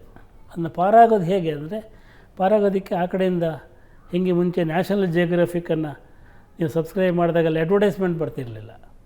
ಬಟ್ ಈಗ ಅದು ಅಂಥ ಯಾವುದೇ ಚಾನಲ್ ಉಳಿದಿಲ್ಲ ಇವತ್ತು. ಜಾಹೀರಾತಿಲ್ಲದೆ ಯಾವುದೇ ಚಾನಲ್ ಕೂಡ ಉಳಿಯಲ್ಲ. ಸಬ್ಸ್ಕ್ರೈಬರ್ಸ್ ಓನ್ಲಿ ಅಂತ ಹೇಳೋ ಚಾನಲ್ಗಳು ಇಲ್ಲ ಈಗ. ಯಾಕಂದರೆ ನಾನು ನ್ಯೂಯಾರ್ಕ್ ಟೈಮ್ಸ್ ನ್ಯೂಯಾರ್ಕರ್ ಇದೆಯಲ್ಲ, ನ್ಯೂಯಾರ್ಕರಲ್ಲಿ ಅದ್ಭುತವಾದ ಕಥೆಗಳು ಬಿಡ್ತವೆ. ನಾನು ಒಂದು ಕತೆ ಬೇಕಿದ್ರೆ ಅವ್ರು $9 ಕೊಡಿ ಅಂತ ಕೇಳ್ತಾರೆ. ನಾನು ಆ ಕತೆ ಓದೋದೇ ಬಿಟ್ಬಿಡ್ತೀನಿ. $9 ಕೊಟ್ಟು ಓದುವಷ್ಟು ನಾನು ಶ್ರೀಮಂತನೂ ಅಲ್ಲ, ಅದು ನನಗೆ ಬಹಳ ಈ ವಯಸ್ಸಲ್ಲಿ ಅಗತ್ಯನೂ ಅನಿಸಲ್ಲ. ಅದೇ ಫ್ರೀ ಕೊಟ್ಟರೆ ಆ ಕತೆ ಓದ್ತೀನಿ. ನಮ್ಮ ಈ ಪೇಪರ್ಗಳಿದ್ದಾವಲ್ಲ, ಈ ಪೇಪರ್ಗಳಿಗೆ ಫ್ರೀ ಇದ್ದರೆ ಭಾಳಷ್ಟು ಮಂದಿ ಓದ್ತಾರೆ, ಸಬ್ಸ್ಕ್ರೈಬ್ ಮಾಡಿದರೆ ಓದಲ್ಲ. ಸೊ ಹೀಗೆ ಅದು ದುಡ್ಡು ಮುಖ್ಯವೋ ಅಥವಾ ಇದು ಬೇರೆ ಕಡೆ ಸಿಗುತ್ತೆ ಅಂತ ಹೇಳೋ ಮನೋಭಾವವೋ ನಂಗೆ ಅರ್ಥ ಆಗಲ್ಲ. ಅದು ಅಲ್ಲೇನು ಹೆಚ್ಚಾಗಿ ಏನಿರುತ್ತೆ, ಆದರ್ಶವನ್ನು ಬಯಸ್ತಾರೆ, ಆದರ್ಶ ನಡ್ಕೊಳ್ಳೋದು ಬೇಡ ಯಾರಿಗೂ. ಆದರ್ಶಕ್ಕೆ ಬೇಕಾದ ಪರಿಸ್ಥಿತಿಯನ್ನು ಸೃಷ್ಟಿ ಮಾಡಿಕೊಡಲ್ಲ. ಯಾಕಂದರೆ ಚಾಲೆಂಜಸ್ಗಳಿರ್ತವೆ. ನೀವು ಹೇಳಿದಾಗೆ ಪ್ರತಿಯೊಂದು ಮಾಧ್ಯಮಕ್ಕೆ ಅದರದ್ದೇ ಆದಂಥ ದೊಡ್ಡ ಮಟ್ಟದ ಚಾಲೆಂಜಸ್ಗಳು ಇವತ್ತಿರುವಂಥದ್ದೇ ಒಂದು ಓದುಗರದ್ದು ಆಗೋದಾದರೆ, ಮತ್ತೊಂದು ಇನ್ನೊಂದು ಕಡೆ ಜಾಹೀರಾತುಗಳು ಬೇಕೇ ಬೇಕು. ಜಾಹೀರಾತುಗಳು ಇಲ್ಲದೇ ಇರೋದಕ್ಕಾಗೋದಿಲ್ಲ. ಆವಾಗ ಸಾಕಷ್ಟು ವಿಚಾರದಲ್ಲಿ ಆ ಒಂದು ಕಾನ್ಫ್ಲಿಕ್ಟ್ ಉಂಟಾಗೇ ಆಗುತ್ತೆ ಅದು ಅಂತ. ನೀವು ಹಾಡು ಕೇಳಬೇಕು, ಎಲ್ಲ ಹಾಡು ಕೇಳ್ತೀರಿ, but you don't pay for it. ನಾವು ಮುಂಚೆ ಕ್ಯಾಸೆಟ್ ತೊಗೋತಾ ಇದ್ರಿ, ಯು ಡೋಂಟ್ ಬೈ ಕ್ಯಾಸೆಟ್. ಆಮೇಲೆ ಸಿನಿಮಾಗಳೆಲ್ಲ ನೋಡಬೇಕು, ಯು ಡಿಪೆಂಡ್ ಆನ್ ಟೆಲಿಗ್ರಾಮ್, ಅಲ್ಲಿ ಬರುತ್ತೆ ಫ್ರೀಯಾಗಿ. ಅಂದರೆ ನಿಮಗೆ ಎಂಟರ್ಟೈನ್ಮೆಂಟ್ ಬೇಕು, you are not ready to pay. But ಅದಕ್ಕೆ ಯಾರೊಬ್ಬ ದುಡ್ಡು ಹಾಕಿ ಸಿನಿಮಾ ಮಾಡಿರ್ತಾನೆ, ಅದನ್ನು ನೋಡಬಾರ್ದು, ಪೈರಸಿನ್ ಅನ್ನೋದು ಕೂಡ ಇಲ್ಲ, ಅದು ಬರಲ್ಲ. ಅದು ಯಾಕಂದರೆ ಯಾರೋ ಹಾಕಿರ್ತಾನೆ. ಹಾಗಾಗಿ ಅವನು ಖರ್ಚು ಮಾಡುವವನು ಅಷ್ಟೇ ಖರ್ಚು ಮಾಡಬೇಕು, ಬಳಸುವವನು ಏನು ದುಡ್ಡು ಕೊಡದೆ ಬಳಸಬೇಕು. ಈ ಮನಸ್ಥಿತಿಯನ್ನು ಗ್ಲೋಬಲ್ ಸಿನಾರಿಯೋ ಕೊಟ್ಟಿದೆ. ಅಂದರೆ ಅಲ್ಲಿ ಬರುವಂಥ ಆ್ಯಪ್ಗಳು, ಅಲ್ಲಿಂದ ಬಂದಂಥ ಯೂಟ್ಯೂಬು ಅಥವಾ ಫೇಸ್ಬುಕ್ಕು, ಟೆಲಿಗ್ರಾಮು, ಇಲ್ಲೆಲ್ಲ ಬೇಕಾದಷ್ಟು ಬರುತ್ತಲ್ಲ. ಸೊ ಅವರು ಅಂಥ ಒಂದು ಅವಕಾಶವನ್ನು ಮಾಡಿಕೊಟ್ಟಿದ್ದಾರೆ. ತಂತ್ರಜ್ಞಾನಕ್ಕೆ ಕೊಟ್ಟಂಥ ಸಲುಗೆ ಅದು. ಪುಸ್ತಕ ಬರಹಗಾರನಾಗಿ ನಿಮಗೆ ಯಾವ್ದಾದ್ರು ಅನಿಸಿದ್ದಿದೆಯಾ, ನಾನು ಕನ್ನಡ ಬಿಟ್ಟು ಬೇರೆ ಯಾವ್ದಾದ್ರು ಭಾಷೆಯಲ್ಲಿ ಬರೆದಿದ್ರೆ ಇನ್ನೂ ಸಿಕ್ಕಾಪಟ್ಟೆ ಜನ ನನಗೆ ಓದುಗರು ಇರ್ತಾಯಿದ್ರು, ಅಥವಾ ಕನ್ನಡದಲ್ಲಿ ಮಟ್ಟಿನ ಓದುಗರು ಕಡಿಮೆ ಆಗಿದ್ದಾರೆ, ಹೇಗೆ ಅವರನ್ನ ಕರ್ಕೊಂಬರೋದು ಅಥವಾ ಏನು ಮಾಡಬೇಕು ಅನ್ನೋಂಥ ಪ್ರಶ್ನೆ ಮಧ್ಯದಲ್ಲಿ ಈ ಥರ ಯಾವಾಗಲಾದ್ರು ಅನಿಸಿದ್ದಿದೆಯಾ? ನನಗೆ ಬೇರೆ ಭಾಷೆಯಲ್ಲಿ ಇಂಗ್ಲೀಷಲ್ಲಿ ಬರೆದ ಲೇಖಕರು ತಮ್ಮ ಪುಸ್ತಕಗಳನ್ನು 10 ಲಕ್ಷ ಮಾರಿದರು, 20 ಲಕ್ಷ 2 ಮಿಲಿಯನ್ ಕಾಪೀಸ್ ಸೋಲ್ಡ್ ಅಂತೆಲ್ಲ ಹೇಳಿದಾಗ ಒಂದು ಭಾಳ ಅವ್ರ ಬಗ್ಗೆ ಭಾಳ ಒಂದು ಆಶ್ಚರ್ಯ, ಖುಷಿಯೆಲ್ಲ ಆಗುತ್ತೆ. ಬಟ್ ನನಗೆ ಯಾವತ್ತೂ ನಾನು ಅಲ್ಲಿ ಬರೀಬೇಕು ಅಂತ ಅನಿಸಿಲ್ಲ. ಬಟ್ ಏನಂದರೆ ಅದೊಂದು ಜಗತ್ತಿದೆಯಲ್ಲ, ಇಟ್ಸ್ ಎ ವಂಡರ್ಫುಲ್ ವರ್ಲ್ಡ್. ಅಲ್ಲಿ ಹೌ ದೇ ಆರ್ ಸೆಲೆಬ್ರೇಟೆಡ್ ಅಂತ ನನಗೆ. ಆಮೇಲೆ ಇನ್ನೊಂದು ಕಡೆ ಅನಿಸುತ್ತೆ, ಅದು ನಿಜವಾಗಲೂ ಇದೆಯಾ ಆ ಜಗತ್ತು ಅಂತ. ಅಂದರೆ ನಾನು ಕನ್ನಡದಿಂದ ಇಂಗ್ಲೀಷಿಗೆ ಅನುವಾದ ಆದ ಪುಸ್ತಕಗಳು ಮತ್ತು ಇಂಡಿಯನ್ ರೈಟರ್ಸ್ ಇನ್ ಇಂಗ್ಲೀಷ್ ಆ ಕಾಲದಿಂದ ಅರುಣ್ ಜೋಶಿಯಿಂದ ಹಿಡಿದು ನಿಜಿ ಮಜಿಕಲಿಂದ ಹಿಡಿದು ಹಲವಾರು ಲೇಖಕರು ನೋಡ್ತಾ ಬಂದೆ. ಇಂಡಿಯನ್ ರೈಟರ್ಸ್ ಇನ್ ಇಂಗ್ಲೀಷು ಅವ್ರ ಪರಿಸ್ಥಿತಿ ಇಷ್ಟು ಕೆಟ್ಟದಾಗಿತ್ತಾಗ. ಆಗ ಈ ಸೆಲೆಬ್ರೇಷನ್ ಆಫ್ ರೈಟರ್ಸ್, ಈಗ ಬೂಕರ್ ಬಂದ ತಕ್ಷಣ ಅವ್ರನ್ನ ಇಡೀ ಜಗತ್ತು ಕರ್ಕೊಂಡೋಗಿ ಅಲ್ಲಿ ಭಾಷಣ ಮಾಡಿಸಿ ಇಲ್ಲಿ ಊಟ ಕೊಡಿಸಿ ಎಲ್ಲ ಮಾಡೋದಿದೆಯಲ್ಲ, ಆಗ ಇರಲಿಲ್ಲ ಅದು. ಆಗ ಏನಾಗಿತ್ತು ಅಂದರೆ, ನಾವು ಹಳ್ಳೀಲಿ ಕೂತು ಬರೀತಿದ್ದಾಗ ನಮಗೆ ನೊಬೆಲ್ ಪ್ರಶಸ್ತಿಗೆ ಸಮಾನರಾದ ಲೇಖಕರು ಕನ್ನಡದಲ್ಲೇ ಇದ್ದಾರೆ. ಬಟ್ ಅನುವಾದ ಆಗದೇ ಇರೋದರಿಂದ ಕುವೆಂಪುಗೆ ನೊಬೆಲ್ ಬಂದಿಲ್ಲ, ಅಥವಾ ರಾಮಾಯಣದ ರಾವ್ ಬಹದ್ದೂರಿಗೆ ಬಂದಿಲ್ಲ ಅಂತೆಲ್ಲ ಅನಿಸೋದು. ಇಲ್ದಿರ ಅವ್ರಿಗೆ ಬಂದಿರೋದು, ಅಡಿಗರಿಗೆ ಬಂದಿರೋದು, ದೇವನೂರಿಗೆ ಬಂದಿರೋದು, ಹೀಗೆ ಅನಿಸೋದು ನಮಗೆ. ಅಂದರೆ ನಮ್ಮಲ್ಲೂ ಅಂಥ ಲೇಖಕರಿದ್ದಾರೆ ಅಂತ. ಬಟ್ ನಿಜವಾಗಿ ನೋಡಿದ್ರೆ ಒಬ್ಬ ಓದುಗನ ಹುಡುಕಾಟದಲ್ಲಿ ಒಬ್ಬ ಲೇಖಕ ಹೊರಟಾಗ ಅವನಿಗೆ ಭಾಳ ಸಂಕಟ ಆಗುತ್ತೆ ಅಂತ. That will not make him happy. ನನಗೆ ಹಾಗಾಗಿ ನಾನು ಅದನ್ನು ಬಿಟ್ಬಿಟ್ಟಿದ್ದೀನಿ. ಸೊ ಒಂದು ಪುಸ್ತಕ ಬರೆಯೋದು, ಪ್ರಕಾಶಕರಿಗೆ ಕೊಟ್ಬಿಡೋದು, ಆನಂತರ ಮುಂದಿನ ಪುಸ್ತಕದ ಬಗ್ಗೆ ಆಲೋಚನೆ ಮಾಡೋದು. ಅದು ಎಷ್ಟು ಮಾರಾಟ ಆಗುತ್ತೆ, ಕೆಲವು 1,000 ಆಗುತ್ತೆ, ಕೆಲವು 4,000 ಆಗುತ್ತೆ, ಕೆಲವು 12,000 ಆಗುತ್ತೆ. ಬಟ್ ನನಗೆ ಆ ಕಡೆ ತಲೆ ಹಾಕೋಕ್ಕೆ ಹೋಗಲ್ಲ. ನನ್ನ 108 ಬುಕ್ ಇದೆ. ಯಾರೋ ಹೇಳಿದ್ರು, ಸರ್ 20 ಬುಕ್ ಇದ್ದರೆ you can start a publication ಅಂತ. ನಾನು 108 ಇದೆ, I can easily start an publication. But ಒಂದು ಸಲ ಪಬ್ಲಿಕೇಶನ್ ಮಾಡಿದಾಗ ಇಲ್ಲಿ ಬಿಕಮ್ ಎ ವ್ಯಾಪಾರಿ ಅಂತ ಅನಿಸುತ್ತೆ. ಲೇಖಕನಿಗಿಂತ ಜಾಸ್ತಿ ವ್ಯಾಪಾರಿ ಆಗ್ತೀನಿ. ಸೊ ನನ್ನ ಪುಸ್ತಕ ಹಿಂದಿನದು 1,000 ಹೋದರೆ ಮುಂದಿನದು 3,000 ಹೋಗ್ಬೇಕು. ಸಿನಿಮಾದಲ್ಲಿ ಇರುತ್ತಲ್ಲ, ನೆಕ್ಸ್ಟ್ ಫಿಲ್ಮ್ ಸೂಪರ್ ಹಿಟ್ ಆಗಬೇಕಂತ ಹಂಗೆ ಅನ್ಸೋಕ್ಕೆ ಶುರು ಆಗುತ್ತೆ. ಹಂಗೆ ಅನ್ಸೋಕ್ಕೆ ಶುರು ಆದ ತಕ್ಷಣ ನಾನು ಅದಕ್ಕೋಸ್ಕರ ಬರೆಯೋಕ್ಕೆ ಶುರು ಮಾಡ್ತೀನಿ ಅಂತ ಅನಿಸುತ್ತೆ ನನಗೆ. ಸೊ ಅದಕ್ಕೆ ಯೋಚನೆ ಮಾಡಿಲ್ಲ. ಬಟ್ ನೀವು ಹೇಳಿದ್ದು ಒಳ್ಳೆ ಪಾಯಿಂಟ್. ಅದಂದರೆ ಇಂಗ್ಲೀಷ್ ಅಥವಾ ಬೇರೆ ಭಾಷೆಯಲ್ಲಿ ಬರೆದಿದ್ದರೆ ಲಕ್ಷಾಂತರ ಓದುಗರು ಸಿಕ್ಕಿರೋರು ಅಂತ. ಬಟ್ ಚಿಲಿ, ಅರ್ಜೆಂಟೈನದ ಲೇಖಕರು ಅಥವಾ ಈ Iran film makers and writers one ಟೈಮಲ್ಲಿ, ಹೌದೌದು ಸರ್. ಆಮೇಲೆ ಬೇರೆ ಬೇರೆ ಪುಟ್ಟ ದೇಶಗಳಲ್ಲಿ, ಚಿಲಿಯಲ್ಲಿ ಅಲ್ಲೆಲ್ಲ ಇರೋರು, ಕ್ಯೂಬಾದಲ್ಲಿ ಇರೋರೆಲ್ಲ ಅವ್ರ ಭಾಷೆಯಲ್ಲಿ ಬರೆದು ಇಂಗ್ಲೀಷಲ್ಲಿ ಪ್ರಸಿದ್ಧರಾಗಿದ್ದಾರೆ. ಈಗ ನಮಗೆ ಗೊತ್ತಿರುವಂಥ ಕಮು, ಕಾಫ್ಕಾ ಇವರೆಲ್ಲ ಟ್ರಾನ್ಸ್ಲೇಟೆಡ್ ಅಲ್ಲ, ಅವರ ಅನುವಾದಗೊಂಡು ನಮಗೆ ಸಿಕ್ಕಿದವರು ಇಂಗ್ಲೀಷಲ್ಲಿ ಆ ಕಾಲಕ್ಕೆ. ಅದೊಂದು ಬೇರೆ ಜಗತ್ತು ಅಂತ ಅನಿಸ್ತದೆ. ಆದರೆ ಈ ಒಂದು ಕಲೋನಿಯಲ್ ಮೈಂಡ್ಸೆಟ್ ಇರುತ್ತಲ್ಲ, ಅಲ್ಲಿ ಬೇರೆ ಅಲ್ಲಿಂದ ಬಂದಿರೋದು ಇಂಗ್ಲೀಷಲ್ಲಿ ಬಂದಾಗ ನಾನು ಓದ್ತೇನೆ ಅನ್ನುವಂಥದ್ದು, ಅಥವಾ ಆ ಕಾಫ್ಕಾ ಅಂತ ಇರೋದನ್ನು ನನಗೆ ಅದು ಯಾರೋ ಏನೋ ಗೊತ್ತಿಲ್ಲ, ಏನೋ ಒಂಥರ ಇಂಟ್ರೆಸ್ಟಿಂಗ್ ಹೆಸರು ಕಾಫ್ಕಾ ಇದೆ, ಓದಿದ ಮೇಲೆ ಅವ್ರದ್ದು ಹೆಗ್ಗಳಿಗೆ ಗೊತ್ತಾಗುತ್ತೆ, ಅಥವಾ ನಾವು ಯಾವುದೋ ಒಂದು XYZ ಒಂದು ನೇಮ್ ಅಂತ ಅಂದ್ಕೊಂಡ್ರೆ, ಅದೇ ನಮ್ಮವ್ರೇ ಆಡ್ದಂಥ ಜೋಗಿ ಅವ್ರದ್ದು ಇಂಗ್ಲೀಷಲ್ಲಿ ಬಂದಿದೆ ಅಂದಾಗ ನಾನು ಜೋಗಿನ ಓದಬೇಕಾ ಕಾಫ್ಕಾ ಓದಬೇಕಾ ಅಥವಾ ಇನ್ನೊಂದು ಓದಬೇಕನ್ನೋಂಥ ಕಲೋನಿಯಲ್ ಮೈಂಡ್ಸೆಟ್ ಒಂದು ಇರುತ್ತಲ್ವ. ಮೊನ್ನೆ ಒಂದು ಬುಕ್ ರಿಲೀಸ್ಗೆ ಹೋಗಿದ್ದೆ, ವಿವೇಕ್ ಶಾನ್ಭಾಗ ಹೈಫನ್ ಅಂತ ಒಂದು ಬುಕ್ ತಂದಿದ್ದಾರೆ. ಅಲ್ಲಿ ಗೀತಾಂಜಲಿ ಶ್ರೀ ಬಂದಿದ್ದರು, ಲಾಸ್ಟ್ ಟೈಮ್ ಬೂಕರ್ ವಿನ್ನರ್. ಅವ್ರು ಹೇಳ್ತಾಯಿದ್ರು, ನಾನು ಅದೆಂಥದ್ದು ಅವರ ಬೂಕರ್ ವಿನ್ನರ್ ರೇತ್ ಸಮಾಧಿ ಅಂತ ಇದೆಯಲ್ಲ ಕಾದಂಬರಿ, ಅದನ್ನು ಅವರು ಹಿಂದಿಲಿ ಬರೆದು ಭಾಳ ವರ್ಷ ಆಯಿತು, ಯಾರೂ ಓದಿರಲಿಲ್ಲಂತೆ. ಅದು ಇಂಗ್ಲೀಷಿಗೆ ಬೂಕರ್ ಬಂದು ಇಂಗ್ಲೀಷಿಗೆ ಅನುವಾದ ಆದಮೇಲೆ ಓದೋರು, ನಮ್ಮ ಹಿಂದಿನಲ್ಲಿ ನೀವು ಇಷ್ಟು ದೊಡ್ಡ ಲೇಖಕಿಯಾಗಿದ್ದೀರಿ, ನಾನು ಅದನ್ನ ಇಂಗ್ಲೀಷಲ್ಲಿ ಓದಿದೆ ಅಂತ ಹೇಳಕ್ಕೆ ಶುರು ಮಾಡಿದ್ರು ಅಂತಂದರೆ, ಹಿಂದಿ ಗೊತ್ತಿದ್ದವರು, ಹಿಂದಿ ಮಾತೃಭಾಷೆ ಆಗಿದ್ದವರು ಅದನ್ನು ಇಂಗ್ಲೀಷಲ್ಲಿ ಓದಿ ನಮ್ಮ ಹಿಂದಿಯಲ್ಲಿ ನೀವು ದೊಡ್ಡ ಲೇಖಕರು ಅಂತ ಹೇಳ್ತಾರೆ. ಅಂದರೆ ಈ ಜಗತ್ತು ಎಷ್ಟು ಹಿಪೋಕ್ರೆಟ್ಸಿ ಆಗಿದೆ ಅಂತ, ಒಬ್ಬ ಓದುಗರ ಜಗತ್ತಲ್ಲಿ ಒಂದು ಹಿಪೋಕ್ರೇಟ್ ಅಂತ ಹೇಳ್ತೀಯಲ್ಲ ಹಾಗೆ. ಅಂದರೆ ಇಲ್ಲಿದ್ದರೆ ಅದು ನಿಮಗೆ ಅನಿಸಲ್ಲ, ಅದು ಇಂಗ್ಲೀಷಿಗೆ ಅನುವಾದ ಆಗಿ. ಇವರೇ ಫಾರ್ ಎಕ್ಸಾಂಪಲ್ ಬಾನು ಮುಷ್ತಾಕ್ ಅವರು ಬರೀಲಿಕ್ಕೆ ಶುರು ಮಾಡಿ ಎಷ್ಟು ವರ್ಷ ಆಯಿತು. ಲಂಕೇಶ್ ಅವರನ್ನು ಮೊದಲು ಬರಲಿಕ್ಕೆ ಶುರು ಮಾಡಿದ್ದು. ಆಗ ನಾವು ಯಾರು ಅಂದರೆ ಅವರನ್ನು ಓದಿರಲೇ ಇಲ್ಲ. ಈಗ ಅವ್ರು ಬೂಕರ್ ಬಂದಮೇಲೆ ಅವ್ರನ್ನ ತಗೊಂಡು ಅವ್ರ ಪುಸ್ತಕ 10,000 ಮಾರಾಟ ಆಯಿತು, 20,000 ಮಾರಾಟ ಆಯಿತು. ಅದ್ರ ಮೊದಲು ಇತ್ತು ಇಲ್ಲಿ ಅದು. ಅಂದರೆ ಮಾರಾಟ ಆಗೋದಕ್ಕೆ ಒಂದು ಗ್ಲಾಮರ್ ಬೇಕಾಗುತ್ತಾ, ಪ್ರಶಸ್ತಿಯ ಗ್ಲಾಮರು ಅಥವಾ ಒಂದು ಇಂಟರ್ನ್ಯಾಷನಲ್ ರೆಕಗ್ನಿಷನ್ನ ಗ್ಲಾಮರ್ ಬೇಕಾಗುತ್ತಾ ಅಂತ ಹೀಗೆಲ್ಲ ಅನ್ಸಕ್ಕೆ ಶುರುವಾಗಲ್ಲ. ಇದೊಂಥರ ಹೆಂಗಂದ್ರೆ ಇಂಗ್ಲೆಂಡ್ ಮಕ್ಕಳು ಎಷ್ಟು ಜಾಣರು ಗೊತ್ತಾ, ಚಿಕ್ಕವರಿದ್ದಾಗಲೇ ಇಂಗ್ಲೀಷ್ ಮಾತಾಡ್ತಾರೆ ಅಂದಂಗೆ. ಅಂದರೆ ಜಾಣರು ಇಂಗ್ಲೀಷ್ ಮಾತಾಡ್ತಾರೆ. ಅದನ್ನು ಒಂದು ಲ್ಯಾಂಗ್ವೇಜ್ ಅಂತ ನೋಡೋದು. ನೀವು ಹೇಳಿದ ಕಲೋನಿಯಲ್ ಮೆಂಟಾಲಿಟಿ ಇದೆಯಲ್ಲ, ಅದೊಂದು ಭಾಷೆ ಅಂತ ನೋಡೋದನ್ನು ನಾವು ಮರೆತು ಬಿಟ್ಟು ಅದು ದೇವ ಭಾಷೆ ಅಂತ ನೋಡೋಕ್ಕೆ ಶುರು ಮಾಡ್ಬಿಟ್ಟು. ಸೊ ಈಗ ಒಬ್ಬ ಬರಹಗಾರ, ಕನ್ನಡದಲ್ಲಿ ಒಬ್ಬ ಬರಹಗಾರ ಬರವಣಿಗೆನ ನಂಬ್ಕೊಂಡು ಬದುಕು ನಡೆಸ್ಬೋದಾ? ಟೆಲಿವಿಷನ್ ಸೀರಿಯಲ್ ಬರವಣಿಗೆಯನ್ನು ನಂಬ್ಕೊಂಡು ಬದುಕ್ಬೋದು. But novels and short stories ಈ ಥರದ ಕ್ರಿಯೇಟಿವ್ ರೈಟಿಂಗ್ ಇದೆಯಲ್ಲ ಬುಕ್ ಫಾರ್ಮ್ಯಾಟಲ್ಲಿ, ಅದರಲ್ಲಿ ಭಾಳ ಕಷ್ಟ ಇದೆ. ಅದರಲ್ಲಿ ಅಫ್ಕೋರ್ಸ್ ನಿಮಗೆ ಒಂದು ನಿಮ್ಮ ಸೈಡ್ ಖರ್ಚಿಗೆ ದುಡ್ಡು ಮಾಡ್ಕೋಬೋದು. ಅಂದರೆ ವರ್ಷಕ್ಕೆ 1 ಲಕ್ಷ ಬರ್ಬೋದು. ತುಂಬ ಭಾಳ ಫೇಮಸ್ ರೈಟರ್, ಭಾಳ ಪಾಪ್ಯುಲರ್ ರೈಟರ್ ಆದರೆ ನೀವು 1 ಲಕ್ಷ 1-2 ಲಕ್ಷ ಒಂದು ವರ್ಷಕ್ಕೆ ಬರ್ಬೋದು, ವರ್ಷಕ್ಕೆ. ಬಟ್ ಅದು ಎಷ್ಟು ವರ್ಷ ಬರುತ್ತೆ ಅಂದರೆ, ಈಗ ಪುಸ್ತಕಗಳ ಆಯಸ್ಸು ಇದೆಯಲ್ಲ ಅದು ಭಾಳ ಕಡಿಮೆ. ನೀವು ಇವತ್ತು ಪುಸ್ತಕ ಬರೆದ್ರೆ ರಿಲೀಸ್ ಆಗುತ್ತೆ, ಒಂದಷ್ಟು ಕಾಪಿಗಳು ಹೋಗ್ತವೆ, ಪತ್ರಿಕೆಯಲ್ಲಿ ಬರುತ್ತೆ. ಅಂದರೆ ಟಾಪ್ 10 ಲಿಸ್ಟಲ್ಲಿ ಬರುತ್ತೆ ಚೆನ್ನಾಗಿ ಹೋದರೆ, ಒಂದೇ ವಾರ. ಆಮೇಲೆ 2ನೇ ವಾರ ಬೇರೆ ಬುಕ್ ಬರುತ್ತಲ್ಲ, that will replace your book. ಹಾಗೇನು ಒಂಥರ ಸಿನಿಮಾ ಥರನ? ಸಿನಿಮಾ ಥರ. ಹಾಗೆ 1 ವಾರ ಆಯಸ್ಸಿರುತ್ತೆ, 1 ತಿಂಗಳಿರುತ್ತೆ ಮ್ಯಾಕ್ಸಿಮಮ್ಮು ಸ್ವಲ್ಪ ಓಡಾಡ್ತಿದ್ರೆ.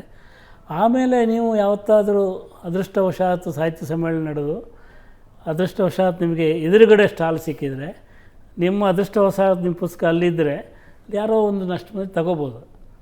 Otherwise people are into life style books ಇರ್ತಾವಲ್ಲ. ತೆಳ್ಳಗಾಗೋದು ಹೇಗೆ, ತೆಳ್ಳಗಾಗೋದು, ಹಣ ಮಾಡುವುದು ಹೇಗೆ, 30ನೇ ವರ್ಷದಲ್ಲಿ 1 ಕೋಟಿ ಮಾಡುವುದು ಹೇಗೆ, ಆಮೇಲೆ ನೀವು ಯಾವ ಷೇರು ಪ್ರಪಂಚದಲ್ಲಿ ಗೆಲ್ಲುವುದು ಹೇಗೆ, ಈ ಥರದ ಒಂದು ಜಗತ್ತಿರುತ್ತೆ. ಅದು ಬಿಟ್ಟರೆ ಮಹಾಭಾರತದ ಒಂದು ಪುರಾಣದ ಸರಣಿ ಇದೆ. 3ನೇದ್ದು ಹಿಸ್ಟ್ರಿಯಲ್ಲಿ ಜನಗಳಿಗೆ ಆಸಕ್ತಿ ಇದೆ. ಅಂದರೆ rewriting history according to my whims and fancies ಇದೆಯಲ್ಲ, ಅದು ಹಿಂದೆ ಬರೆದಿದ್ದರು, ಅದು ಸರಿ ಇಲ್ಲ. ಇದು ನಿಜವಾದ ಹಿಸ್ಟ್ರಿ ಅಂತ.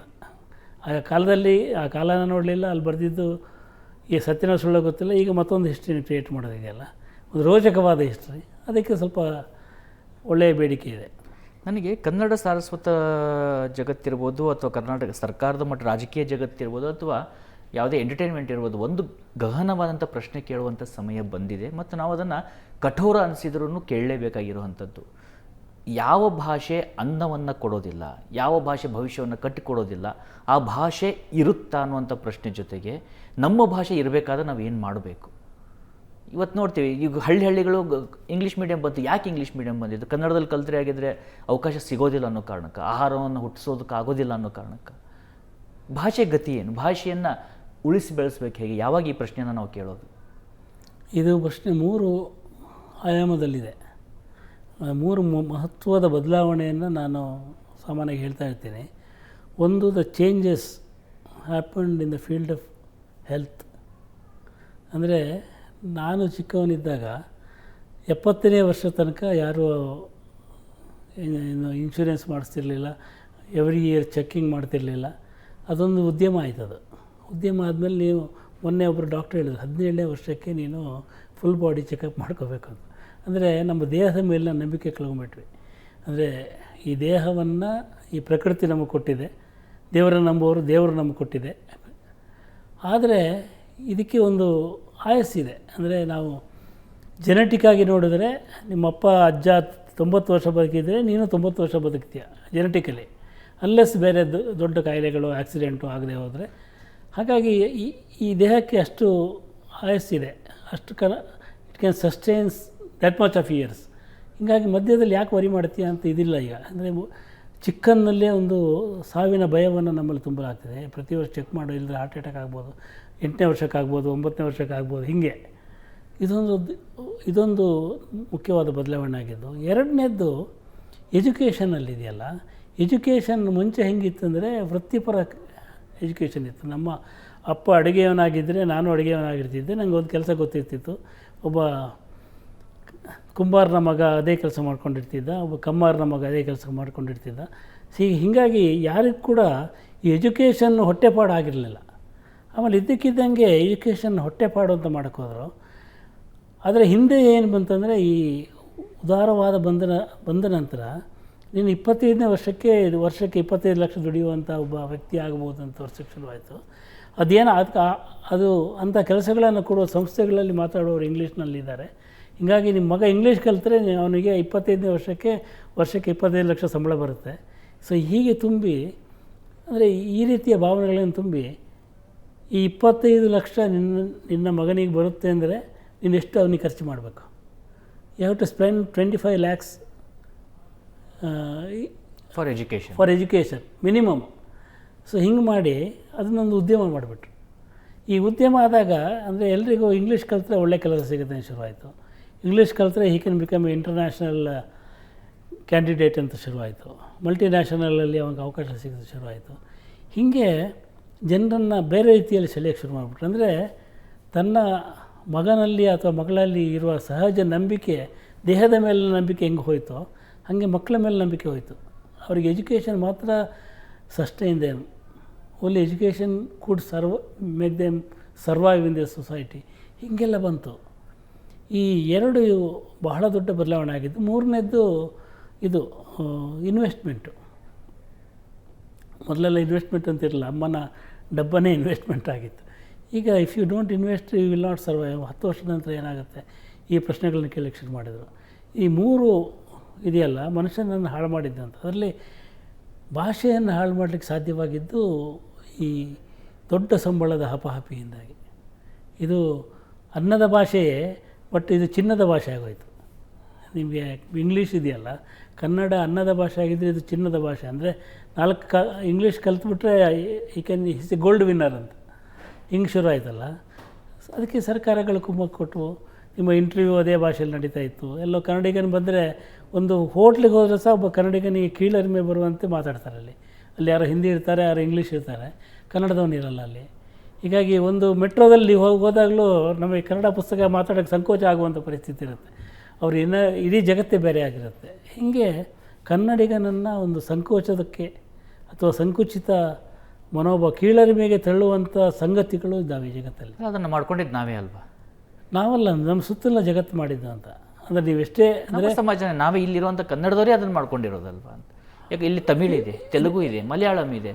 ಇವತ್ತು ಕೂಡ ಅವ್ರಿಗೆ ಅವ್ರ ಭಾಷೆಗೆ ಇರಬೇಕಂತ ಪ್ರಾಮುಖ್ಯತೆ ಕೊಡ್ತಾರೆ. ನಮ್ಮ ಕನ್ನಡದವ್ರಿಗೆ ಅಲ್ಲ, ಅವ್ರ ಭಾಷೆನೂ ಹಿಂಗೆ ಇದೆ ಅಂತ ಹೇಳೋದು. ನಾವು ಹೇಳೋದು ಅವರು ಅಂದರೆ ಒಂದು ನಂಬಿಕೆ ಇದೆ ನನಗೆ, ಅನಕ್ಷರತೆಯಲ್ಲಿರುತ್ತಲ್ಲ ಅಲ್ಲಿ ನಮಗೆ ಆ ಭಾಷೆ ಇದೆ ಅಂತ ಅನಿಸುತ್ತೆ. ಬಿಕಾಸ್ ಆಫ್ ಅದು ಪಾಸಿಟಿವ್ ಸೈಡ್ ಅಲ್ಲ, ಅದು ಅಲ್ಲಿ ಅನಕ್ಷರತೆ ಇದೆ. ಅನಕ್ಷರತೆ ಇದ್ದಲ್ಲಿ ಮಾತೃಭಾಷೆ ಜಾಸ್ತಿ ಇರುತ್ತೆ. ಇದನ್ನು ನೀವು ತಪ್ಪು ತಿಳ್ಕೊಬಾರ್ದು. ಅಂದರೆ ಅವ್ರಿಗೆ ಬೇರೆ ಭಾಷೆ ಬರಲ್ಲ ಅಂತ. ಅನಂತಮೂರ್ತಿ ಹೇಳ್ತಿದ್ರು 3 ಭಾಷೆ ಇದೆ, ಒಂದು ಮಾತೃಭಾಷೆ, ಒಂದು ಬೀದಿಯ ಭಾಷೆ, ಇನ್ನೊಂದು ಉಪ್ಪರಿಗೆಯ ಭಾಷೆ ಅಂತ. ಇದರಲ್ಲಿ ಮಾತೃಭಾಷೆ ಇರುತ್ತೆ ನೋಡಿ, ಮಾತೃಭಾಷೆ ಮತ್ತು ಬೀದಿ ಭಾಷೆ ಭಾಳ ಸುಲಭವಾಗಿ ಬಂದುಬಿಡುತ್ತೆ. ಅಕ್ಷರಸ್ಥ ಆಗದೆ ಹೋದರೆ ಇನ್ನೊಂದು ಭಾಷೆ ಬರಲ್ಲ, ಮೇಲುಸ್ತರದ ಭಾಷೆ. ಈ ಅನಕ್ಷರತೆಯನ್ನೇ ನಂಬಿಕೊಂಡು ನಾವು ಆ ಭಾಷೆಯನ್ನು ನಮ್ಮ ಭಾಷೆ ಅಂತ ನಂಬ್ಕೊಂಡು ಕೂರ್ತೀವಿ. ಬಟ್ ಅಕ್ಷರಸ್ಥರು ನಮ್ಮ ಭಾಷೆಯನ್ನು ಕಲಿಯುವಂತೆ ಮಾಡಬೇಕಿದ್ರೆ ಆ ಭಾಷೆಯಲ್ಲಿ ಶಿಕ್ಷಣ ಸಿಗಬೇಕು. ಇವತ್ತು ಭಾಳ ಈಸಿ. ನಾವು ಭಾಳ ಹಿಂದೆ ನಾನು ಓದ್ತಿದ್ದಾಗ ಬಾಷ್ಪೀಭವನ ಕ್ರಿಯೆ, ಚಯಾಪಚಯ ಕ್ರಿಯೆ ಅಂತೆಲ್ಲ ಪದಗಳಿದ್ದವು, ಭಾಳ ಕಷ್ಟ ಇತ್ತು. ಇವತ್ತು ಸುಲಭವಾದ ಪದಗಳನ್ನು ಕಂಡುಹಿಡಿದಿದ್ದಾರೆ. ಹಾಗಾಗಿ ಇವತ್ತು ಕನ್ನಡದಲ್ಲಿ ಯಾವುದೇ ಶಾಸ್ತ್ರೀಯವಾದ ಸಬ್ಜೆಕ್ಟನ್ನು ಕೂಡ ಕಲಿಸೋಕ್ಕೆ ಸಾಧ್ಯ ಇದೆ. ಜಿಯಾಲಜಿಯನ್ನು ಕಲಿಬೋದು, ಅಥವಾ ಫಿಸಿಕ್ಸು, ಕೆಮಿಸ್ಟ್ರಿ, ಇದನ್ನೆಲ್ಲ ಕಲಿಕ್ಕೆ ಕನ್ನಡದಲ್ಲಿ ಒಂದು ಹಂತದವರೆಗೆ ಅಭ್ಯಾಸ ಮಾಡ್ಬೋದು. ಇಷ್ಟು ಚಾಲೆಂಜಸ್ ಜೊತೆಗೆ ಇನ್ನೊಂದು ದುರ್ದೈವ ಅಥವಾ ನಮ್ಮ ಸಮಸ್ಯೆನೋ ಗೊತ್ತಿಲ್ಲ, ಒಂದು ಸರಿಯಾದ ರೀತಿಯಲ್ಲಿ ಯುನಿಕೋಡ್ ಇಲ್ಲ ನಮ್ಮ ಕನ್ನಡಕ್ಕೆ. ಯಾವುದೋ ಆ್ಯಪ್ಗಳನ್ನ ಡೌನ್ಲೋಡ್ ಮಾಡ್ಕೋಬೇಕು, ಅದು ಒಂದು ಕಡೆ ವರ್ಕ್ ಆಗುತ್ತೆ, ಒಂದು ಕಡೆ ಆಗಲ್ಲ, ಮತ್ತೆ ಕನ್ವರ್ಷನ್ ಮಾಡು, ಇದು ಮಾಡು. ಈ ನಿಟ್ಟಿನ ಒಂದು ಬೇಸಿಕ್ಕಾಗಿ ಭಾಷೆಯನ್ನು ಸರಿಯಾಗಿ ಟೈಪ್ ಮಾಡೋದಕ್ಕೆ, ಕಂಪ್ಯೂಟರ್ ಭಾಷೆಯಾಗಿ ಪರಿವರ್ತಿಸೋದಕ್ಕೆ ಬೇಕಾಗಿರುವಂಥ ಬೇಸಿಕ್ ಇನ್ವೆಸ್ಟ್ಮೆಂಟನ್ನು ಕೂಡ ನಾವು ನಮ್ಮ ಸರ್ಕಾರಗಳು ಮಾಡೋದಕ್ಕೆ ಸಾಧ್ಯ ಆಗೋದಿಲ್ಲ ಅನ್ನೋದಾದರೆ ಇನ್ನೇನು ಮಾಡ್ತವೆ? ಅದನ್ನು ನಮಗೆ ಫಸ್ಟ್ ಮಾಡಿದ್ದು ವಿಂಡೋಸ್ ಅನಿಸುತ್ತೆ, ಮೈಕ್ರೋಸಾಫ್ಟಲ್ಲಿ ಈಗ ಒಂದು ಯೂನಿಕೋಡ್ ಇದೆ, ಅದು ಇನ್ಬಿಲ್ಟ್. ಆಮೇಲೆ ಈ ಫೋನಲ್ಲಿ ಟ್ರಾನ್ಸ್ಲಿಟ್ರೇಷನ್ ಇದೆ. ಅದು ಇದು ಬಂದಿದೆ ಅಂದರೆ ಬಿಡಿ ಬಿಡಿಯಾಗಿ ಬಂದಿದೆ ಹೊರತು ಒಂದು ಕಡೆ ಕೆಲಸ ಮಾಡಿದರೆ ಇನ್ನೊಂದು ಕಡೆ ಮಾಡೋದಿಲ್ಲ. ಒಂದು ಸಾರ್ವತ್ರಿಕವಾಗಿ ನಾವು ಹೇಗೆ ಯಾವುದೇ ಸಿಸ್ಟಮನ್ನು ಓಪನ್ ಮಾಡಿದ್ರು ಇದು ವಿಂಡೋಸ್ ಇಂಗ್ಲೀಷ್ ಆಗಿರೋದಿಲ್ಲ, ಅಥವಾ ಇದು ನುಡಿ ಇಂಗ್ಲೀಷ್ ಆಗಿರೋದಿಲ್ಲ, ಅಥವಾ ಇದು ಯಾವುದು ಆ್ಯಪಲ್ ಇಂಗ್ಲೀಷ್ ಆಗಿರೋದಿಲ್ಲ. ಅದು ಇಂಗ್ಲೀಷೇ ಆಗಿರುತ್ತೆ. ನಮ್ಮಲ್ಲಿ ಸಮಸ್ಯೆ ಆಗ್ತಿರೋದು ಇದು ನುಡಿ ಇಂಗ್ಲೀಷ್ ಆಗಿರುತ್ತೆ, ಇಲ್ಲ ಬರಹ ಇಂಗ್ಲೀಷ್ ಆಗಿರುತ್ತೆ, ಇಲ್ಲ ಮತ್ತೊಂದು ಕನ್ನಡ ಆಗಿರುತ್ತೆ ಹೊರತು ಕನ್ನಡ ಆಗಿರೋದಿಲ್ಲ. ಅದೇ ನುಡಿ ಇದೆ ಅಥವಾ ಶ್ರೀಲಿಪಿ ಇದೆ, ಪ್ರಕಾಶಕ್ಕಿದೆ, ಈಗ 4-5 ಇದೆ. ಆ ರೀತಿಯ ಕನ್ನಡಗಳಿದೆ ಹೊರತು ಕನ್ನಡ ಆಗಿಲ್ಲ. ಅಂದರೆ ಸಾರ್ವತ್ರಿಕವಾಗಿ ಸಿಗುವ ರೀತಿಯಾದಂಥ ಸರ್ವರು ಸುಲಭವಾಗಿ ಬಳಸಬಹುದಂತ ಒಂದು ಯೂನಿಕೋಡ್ ಇಲ್ಲ. ಯೂನಿಕೋಡ್ ಕೀ ಇಲ್ಲ, ಯೂನಿಕೋಡ್ ಕೀಬೋರ್ಡು ಇಲ್ಲ. ಅಂದರೆ ಕೀಬೋರ್ಡು ಬದಲಾಗ್ತಾ ಹೋಗಿದೆ. ಆಮೇಲೆ ಎಷ್ಟೋ ಜನ ನನಗೆ ಲೇಖನಗಳ ಕಳಿಸ್ತಾರೆ, ಅದು ಇದರಲ್ಲಿ ಓಪನ್ ಆಗಲ್ಲ. ಸೊ ಜಗತ್ತಿಗೆ ಸಾಫ್ಟ್ವೇರನ್ನು ನಾವು ಕಳಿಸ್ತಾ ಇದ್ದೀವಿ. ಆಮೇಲೆ ಕಿಂಡಲ್ ಅಂತ ಬಂತಲ್ಲ ಒಂದು ಕಾಲದಲ್ಲಿ, ಈಗ ಅಷ್ಟು ಫೇಮಸ್ ಇದೆಯಲ್ಲೋ ಗೊತ್ತಿಲ್ಲ, ನಾನು ಅದರಲ್ಲಿ ಓದೋದು ಬಿಟ್ಟೆ. ಕಿಂಡಲ್ ಬಂದಾಗ ಕನ್ನಡದ ಪುಸ್ತಕಗಳನ್ನು ಕಿಂಡಲ್ಗೆ ಹಾಕಬೇಕು ಅಂತಾಯಿತು, ಬಟ್ ಅವ್ರು ಹಾಕಲಿಲ್ಲ. ಯಾಕಂದರೆ ನಿಮ್ಮಲ್ಲಿ ಒಂದು ಭಾಷೆ ವೈವಿಧ್ಯ ಎಷ್ಟಿದೆ ಅಂದರೆ 10-12 ಕಿಲೋಮೀಟ್ರಿಗೆ ಒಂದು ಭಾಷೆ ಚೇಂಜ್ ಆಗುತ್ತೆ. ಆ ಭಾಷೆಯ ಪದಕೋಶ ಇಲ್ಲ ನಿಮ್ಮಲ್ಲಿ ಅಂತ. ಅಂದರೆ ಕಿಂಡಲಲ್ಲಿ ಒನ್ ಆಫ್ ದಿ ಫೀಚರ್ ಅಂದರೆ ಅಲ್ಲಿ ಒಂದು ಪದ ಒತ್ತಿದಾಗ ಅರ್ಥ ಬರ್ತಾಯಿತ್ತು. ಅರ್ಥ ಬರಬೇಕಿದ್ರೆ ಎಲ್ಲೋ ಬ್ಯಾಕ್ಗ್ರೌಂಡಲ್ಲಿ ಆ ಫುಲ್ ಒಂದು ಅರ್ಥಕೋಶ ಇರಬೇಕಲ್ಲ, ಅದನ್ನು ನಮ್ಮಲ್ಲಿ ತಯಾರೇ ಮಾಡಲಿಲ್ಲ. ಹೀಗೆ ತೇಜಸ್ವಿ ಹೇಳ್ತಾಯಿದ್ರು, ನಾನು ಇಲ್ಲೊಂದು ಟೈಪ್ ಮಾಡ್ತೀನಿ ಮಾರಾಯ, ಅದನ್ನು ಪ್ರಕಾಶಕರ ಅವನು ಪುನಃ ಟೈಪ್ ಮಾಡ್ತಾನೆ, ಅಲ್ಲಿಂದ ಅದನ್ನು ಪ್ರೂಫ್ ರೀಡರ್ಗೆ ತೊಗೊಂಡೋದ್ರೆ ಅವನು ಪುನಃ ಅದನ್ನು ಡೌನ್ಲೋಡ್ ಮಾಡಿ ಮತ್ತೆ ಮಾಡಬೇಕು. ಹೀಗೆ ಅದು 3-4 ಕೀಬೋರ್ಡ್ ಬಳಕೆ ಆಗುತ್ತೆ. ಮತ್ತು ನಾನು ಇವನ್ ಪ್ರಕಾಶಕ್ಕೆ ಬೇಡ ರೀಪ್ರಿಂಟ್ ಮಾಡೋನ್ನೋದು ಇನ್ನೊಬ್ಬನ ಹತ್ರ ಹೋದರೆ ಪುನಃ ಟೈಪ್ ಮಾಡಿಸ್ಬೇಕು, ಇಲ್ಲಿ ಭಾಳ ಹಾಳು ಬಿದ್ದೋಗಿದೆ ಅಂತ ಭಾಳ ಒದ್ದಾಡಿದ್ರು ಅವರು. ಬಟ್ ಅಷ್ಟು ವರ್ಷ ಆದ ನಂತರನೂ ಸ್ವಲ್ಪ ಸುಧಾರಿಸಿದೆ ಅಂತ ಅನಿಸುತ್ತೆ. ಅಂದರೆ ಇಂಟರ್ಚೇಂಜ್ ಇಸ್ ಪಾಸಿಬಲ್. ಈಗ ನೀವು Unicode to ASCII to Unicode ಒಂದು ಸಂಕ ಅಂತ ಬಂದಿದೆ, ಆ ಥರದ್ದು ಸಾಧ್ಯವಿದೆ. ಬಟ್ ಜನಸಾಮಾನ್ಯರ ಮಟ್ಟದಲ್ಲಿ ಸಾಧ್ಯ ಇದೆಯಲ್ಲ ನಂಗೆ ಗೊತ್ತಿಲ್ಲ. ಅಂದರೆ ಈಗಷ್ಟೇ ಕಂಪ್ಯೂಟ್ರನ್ನು ಮೊಬೈಲನ್ನು ಬಳಸುವಂಥ ವ್ಯಕ್ತಿ ಅದರಲ್ಲಿ ಎಷ್ಟು ಮಟ್ಟಿಗೆ ಮಾಡ್ತಾನೆ ನಂಗೆ ಗೊತ್ತಿಲ್ಲ.